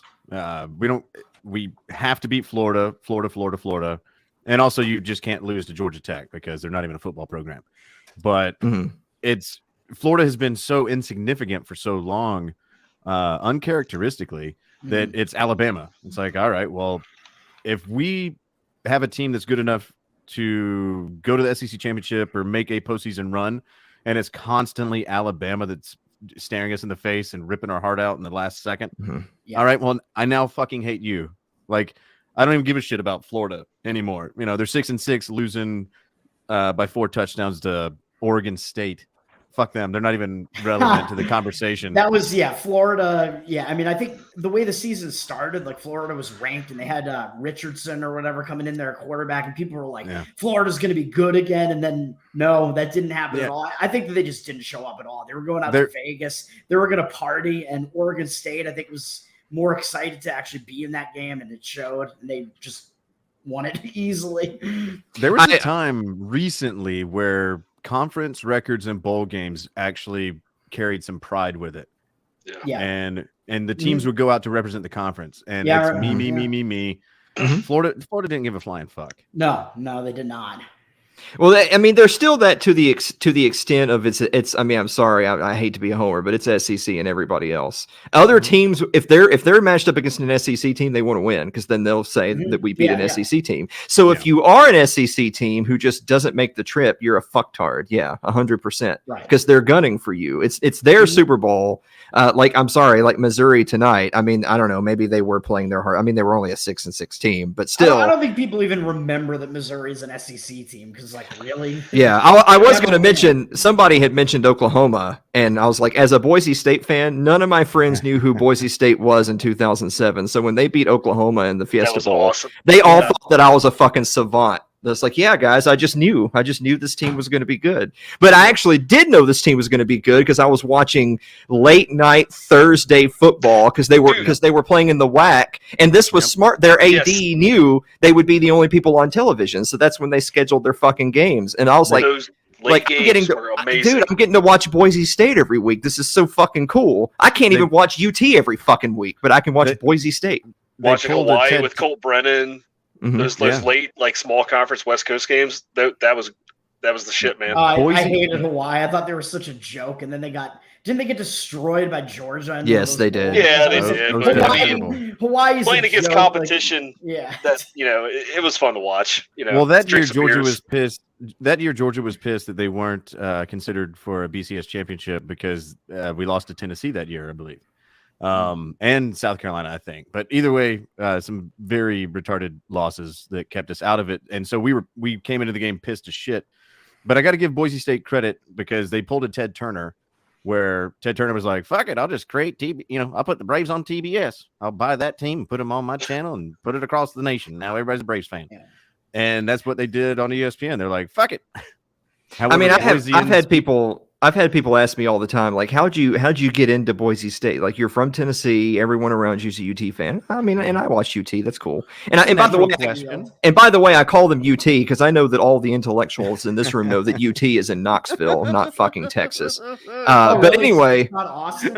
Yeah. But anyway, Boise. Like, I remember people saying, like, why do you like Boise State so much? And I mean, and other than a few big games, I was like, you watch this team on TV, and yeah, they ball out, they do trick plays, that's all fun. But they do lots of little things. They've got a bunch of 2-stars that are super disciplined. Their guys are not going into the draft early, so they're playing a lot of upperclassmen. They're doing a lot of motioning and shift. They're doing kind of a little bit of a spread type offense at a little early stage in the evolution, and they're doing a lot of multiple tight ends, lots of motions, lots of cadence. And I remember the announcers would always say, gosh, isn't it so interesting to watch this team do this? I can't believe they're so disciplined. And I used to reply, well, why isn't your team doing that? Are they fucking retarded? Does your coach not work very hard with his players? I mean, you deserve to lose to this team. That's the excuse. Well, no, they have a sincere attraction to them where they're playing for the love of the game. They know that the majority of the team's not going to go to the league. They're not opting out, like you said. They're not opting out early. They're not going up there for NIL deals. They're doing it because they want to play the fucking game, much like what North Dakota State is now. And the school I went to was a 1AA school when I was there, Georgia Southern, and we were winning natties in the early 2000s with our Adrian Peterson, just running all over people. And there was something about going to those games. They probably weren't even televised, even if it was like a playoff game. And you just loved it because you knew everybody on that field is playing football because they want to play football. But they're going to need that fucking degree because they're not making money playing sports. Yeah. And it makes it a little more legitimate, if that makes sense. Some of them, right? I mean, North Dakota State had Carson Wentz, although he's kind of a joke at this point. But I mean, well, Josh Allen came out of Montana, but it's the same feel. Like Wyoming. Those kind of schools, or Wyoming, sorry. Yeah, but that is an FBS team. I mean, I've always been a homer for the small teams. I've always been, like, even as a guy who grew up in SEC country and liked an SEC team, I always believed that we should have had a playoff. We should have had a bigger playoff than 4 teams. I'm talking about we should have had a bigger playoff than 4 teams like 20 years ago. And of course, Boise State, like this is a stat that will almost never be replicated. Boise State had a senior class, so a 4-year class that went 50-2. That team should have been in a fucking game. Like, because then it becomes, okay, if our undefeated team can't get in, then let me just ask the room, how many consecutive undefeated seasons must this team have to get in the game? And the answer was more than 3 because they didn't fucking get in. Yeah, but the level of competition they were playing was so they had to beat Oklahoma instead. Well, they got into the Fiesta Bowl that year, and I'm guessing that Oklahoma was probably in some situation in that one where they got left out when they thought they were gonna be in. But they actually wanted to be there. That they were trying. Oklahoma was giving it their fucking all. That was Adrian Peterson's last game. And his last play as a Sooner was their first down play in overtime, and he ran a touchdown on first down, and then he never saw the field again because Boise State did Boise State things. Yeah, and they went for 2 because they had big balls and didn't just show up to play. Yeah, and sometimes you misassess like motivation as well. Like when the game starts, it'll be like, some teams will be like, what, they'll still be like, we can't lose to this team, basically, and they will. That was when Boise State still had Coach Peterson, right? Yes, when they had Coach Peterson, who took over for the guy who went to Colorado, and they had Jared Zabransky as their QB. Well, because what's interesting is it's one of those things where in hindsight you realize now why things were the way they were, and you didn't know it then. Boise State does have players in the NFL now. And so it's like in hindsight, you realize, well, if I had known then that they had a handful of future NFL players, now it makes sense why they're beating the fuck out of Fresno State. Well, wasn't Kellen Mond their quarterback when they were? Didn't he go through Boise State? Kellen Moore was like one of. Kellen Moore was the quarterback after the year after they beat Oklahoma in the Fiesta Bowl was the start of the Kellen Moore era, and they went to the Fiesta Bowl a couple more times in that same era. Yeah, isn't he now the offensive or quarterback coach or offensive coordinator for the Cowboys? He is, yeah. I think so, yeah. I mean, that kind of tells you everything. It's like something was fucking going on in Boise. And it was obvious. And going back to what you were saying, Alan, it took them multiple undefeated seasons to get to that Fiesta Bowl. So by the time they got there, I knew that they were good. I think the rest of the country realized it that day. But I hope that the 12-team playoff presents more games like that. Because we haven't had it since then, and that was what 06, 07, 08, something like that. Well, it was the time that I really started to learn a lot about college football, the business versus the game. Like for instance, a lot of people don't realize a lot of out-of-conference games; those are just simply negotiated by athletic directors from respective schools, and so you can't. So a lot of people, like your typical. Your Virgin Alabama fan would say, well, Boise State doesn't play anybody, therefore they don't get my respect. Well, okay, but Boise State tries to get people to play them, and they say no. Because they don't want to have to fucking play them. Why would I take on a top 10 out of conference game when I could play Austin Peay or MTSU or some bullshit like that? That's like after Appalachian State beat Michigan that year. Appalachian State went through a rough patch for the next couple of years where they couldn't get big games because everybody was worried they were going to come in and beat their ass. A similar thing happened to my hometown's college as well, like GMU. Murray got paid a lot of money to go to Wisconsin and absolutely get their ass just run over every year. Like that, there was like being part of the athletic program there at the school. Like that money didn't just go to the football program. Like that got spread out the way that they did stuff at Murray. So like that those big games where the week 1, week 2, Murray is traveling to these big Big Ten and SEC schools and just absolutely getting run into the ground. Those were good games because we made a lot of money off of those games. Yeah, well, so like for instance, of course, with Boise State being in Idaho, it made sense geographically for them to play like Pac-10 at the time, now Pac-12 teams. When the conference realignment happened, Utah got to go to a major conference. TCU got to go to a major conference, but nobody wanted Boise State because from a money standpoint, that TV market is Washington, and they already had Washington. So they don't need Boise State financially. And why they don't want more, none of these guys want competition. They want money. And so they don't want Boise State in their conference because their football team's good and their basketball team's so-so. They want money, and they don't have any money to offer. But they did schedule some Pac-10 teams back in those days. They scheduled, and this was another thing, Boise State would only schedule a home and home. Like you can call it ego, hubris, whatever, but they wanted a home and home. If we come to play you for your fucking homecoming, you have to come play us on the blue field. Well, surprise, surprise, all the big schools said, nah, you come play us, we'll pay you whatever, otherwise fuck off. The only schools that would were a handful of Pac-10 teams. Oregon scheduled a home and home. Oregon State scheduled a home and home. And you know what? Boise State went 4-0 in those games. And so then when Boise State, because Urban Meyer was there, I'll never forget this. I'm no Urban Meyer fan, and I'm sure as fuck no Florida fan. Boise State went to Florida and said, let's schedule a home and home. They just got done with Oregon and Oregon State. And Urban Meyer said, fuck no.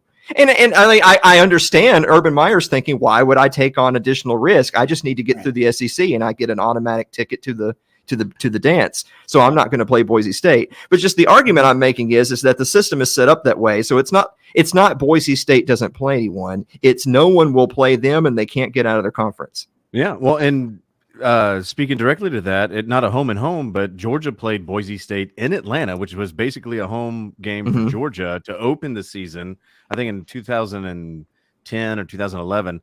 And it was one of the major cracks in the foundation in the Mark Richt, it's one of the first things that started to open the door on his way out.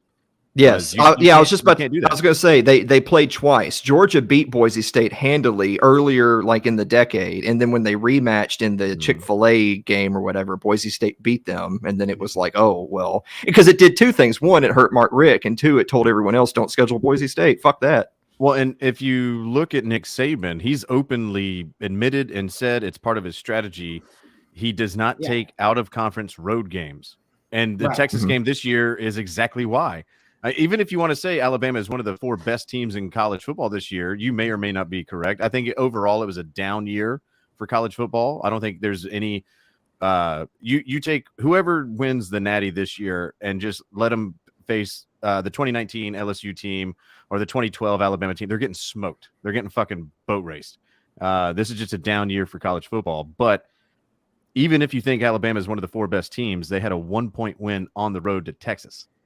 There's a reason why Saban doesn't take, and it's smart. It's preservation for his brand to not put his team in jeopardy like that, because you're still dealing with college age kids, putting them on the road in a hostile environment, no matter what the crowd size is, just somewhere different. It's a coin flip. And if your career is go undefeated, you can't take that risk.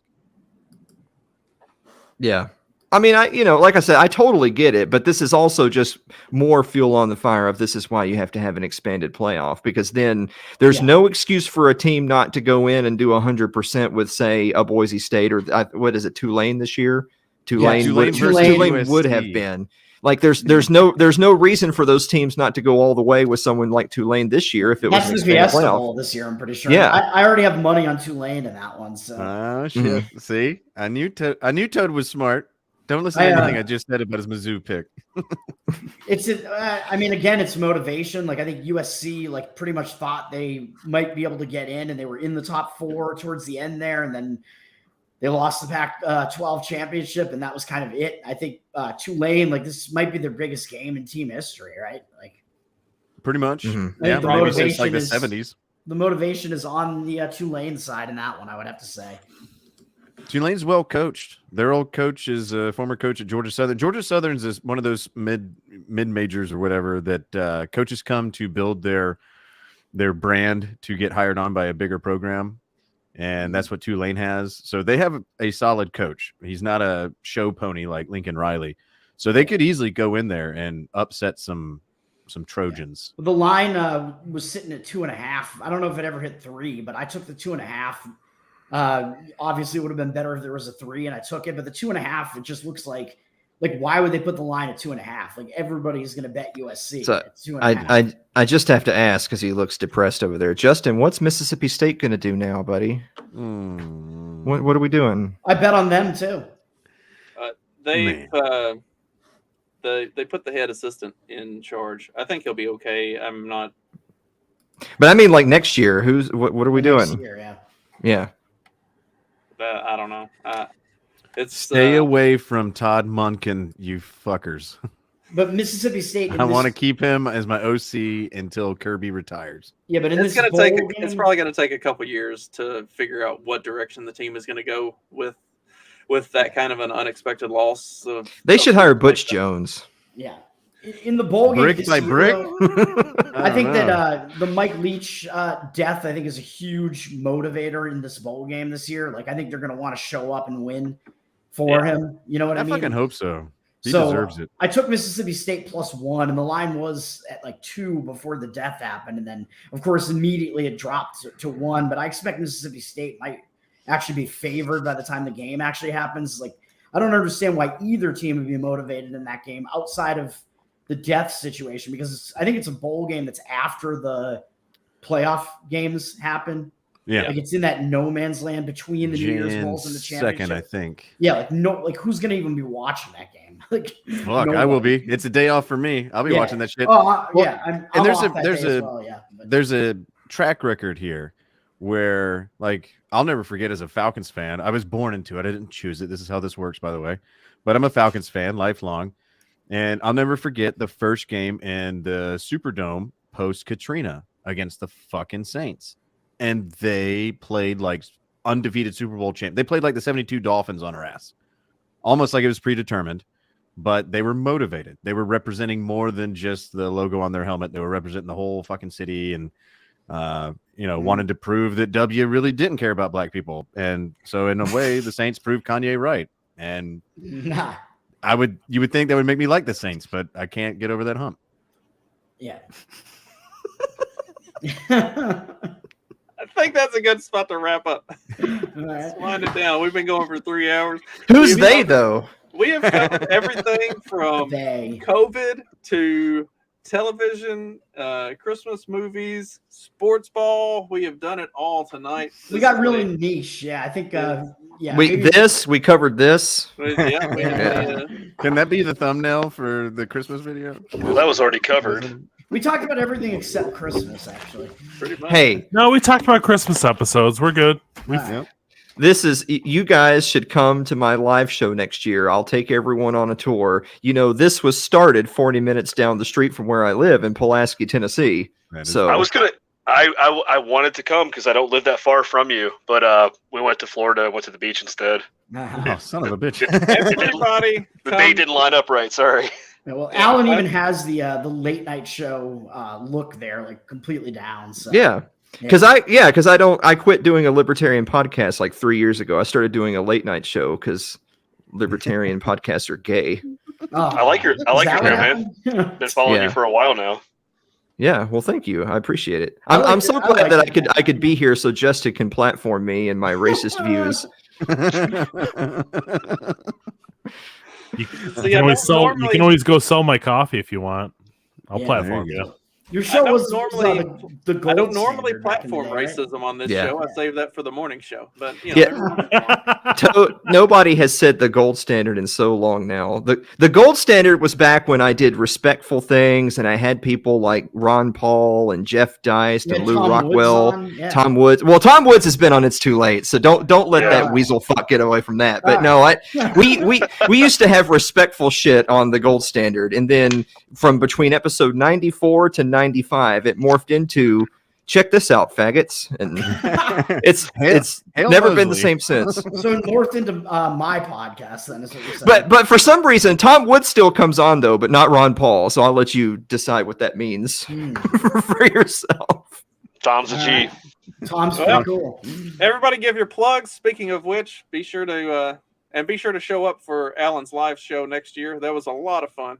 Justin was there. All of you guys are losers compared to Justin. He was there. I even brought my son. I went to Tom Woods one, but I'll go to yours next time. I went to the Tom Woods one as well. Yeah, I went to the Tom Woods one. Yeah. When is your live show, Alan? The annual live event, I think, is going to be June 3rd again next year. So it'll be like Saturday, June 3rd is going to be the time. We're still working the venue. I probably know where the venue is, but it'll be announced in January. I mean, we got like 6 months to go, but it's going to be June 3rd. Area? South of Nashville. So I'm originally from Columbia, Tennessee, which is where President James K. Polk is. So if you're a statist, there's something for you to do. We also have the Confederate Museum at Elm Springs is here because that's kind of what we're about, obviously. And then It's Too Late. Those are the three things you can do here is you can go to a president's house, and then you can go to a Confederate museum, and then you can go to see It's Too Late. That's it. I need some overpriced spicy chicken.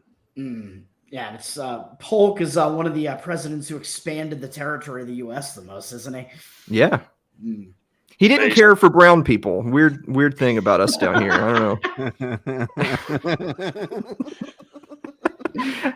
don't know. I don't talk like this on my show, only on Justin's show. Hell yeah. Well, no, Nashville isn't far from Atlanta. I'll fucking be there. Yeah, well, I'm closer to you than you are to Nashville, so there you go. It's like 3.5 hours. Nice. Next, who we got? Steven, pitch your coffee. Yeah. Buy my coffee. FoxandSons.com. There you go. All right. There's the electric boogaloo. Oh yeah. Toad, what you got? At Tower Gang Toad on Twitter. I do the Tower Gang podcast, which is offensive comedy. It's a group of libertarians, so we don't really talk about politics at all at this point. Speaking of Tom Woods 2000, we had a story that was told about something that happened at the event on our episode last night that we haven't talked about yet. That was a ridiculous episode, a ridiculous story involving me. So check that out. That's Wednesday nights. It's myself, Fat Dave, a.k.a. Cole, Jose Galison, Clint Russell from Liberty Lockdown, and Top Lobster, and sometimes Reed Coverdale. We have a million hosts. 9:11 p.m. every Wednesday. Tower Gang. Check it out. Jim. All right. Thanks for having me on again, Justin. This is 3 nights in a row. We got to stop seeing each other. It's starting to get weird. People are asking questions. But I guess you can. Especially, she's like, you don't even love me anymore. You just want to spend time talking to Jim. Sorry. I have that effect on people. What can I say? But if you want to hear more of this dumbass voice saying even dumber things, you can check out Ignore the Rant podcast, where we put out episodes infrequently, very much not on a schedule. We just released one this week, though, and we talk about everything from FTX to Kanye to, well, like what we talked about tonight, what makes up a Christmas movie. And I have a very racist co-host that likes to say the N-word from time to time, and, well, you'll see. So give that a listen if you hate yourself, and you can prove it by following me on Twitter, because I don't do anything on that godforsaken website. So Aspiring Midwit on Twitter. Give it a shot. Jay Forte. I'm just some asshole on the internet that like vaguely knows about you guys. You can follow me if you want. Proving the point that I will literally invite anybody on here if they just say, hey, I'll come on. I mean, you can follow me on Twitter at TheJForte, but I'm uneventful. Sometimes I shit post. I'm mostly low key. I don't know where the bar is, Justin, but is my goal to lower it every time I come on anything you're on. And I think I accomplished that tonight. Thank you. Well, also, that's my Christmas gift to you. Be sure to go check out the 2-Bit podcast, which we had Mark and Jason both on earlier in the show. You check out Trey 50 Daniel. Did I miss anybody else? Do we have anybody else that joined us during the evening? You can check me out every Monday, Wednesday, and Friday morning at 7:30 Central for the morning after. And Imagine doing 3 shows a week in the morning. Jesus Christ. He's a sadist. That is. And shout out to Spud if she's still in the chat. She's stuck around the whole time. Yeah. And then you can check me out every Wednesday evening at 7 p.m., at least on the Wednesdays that I'm not working, where I'm get on with Jim and from time to time Tho Bishop, Buck Johnson, Matt Erickson, and Mark Metz, and we talk about sports. And that is Clock Management. Thanks, guys. This has been a lot of fun. This is everything I hoped from a Christmas extravaganza. Absolutely no Christmas and a whole lot of extravaganza. I will catch y'all next time. Hail Mosley and praise Jesus. Merry Christmas. Merry Christmas. Merry Christmas.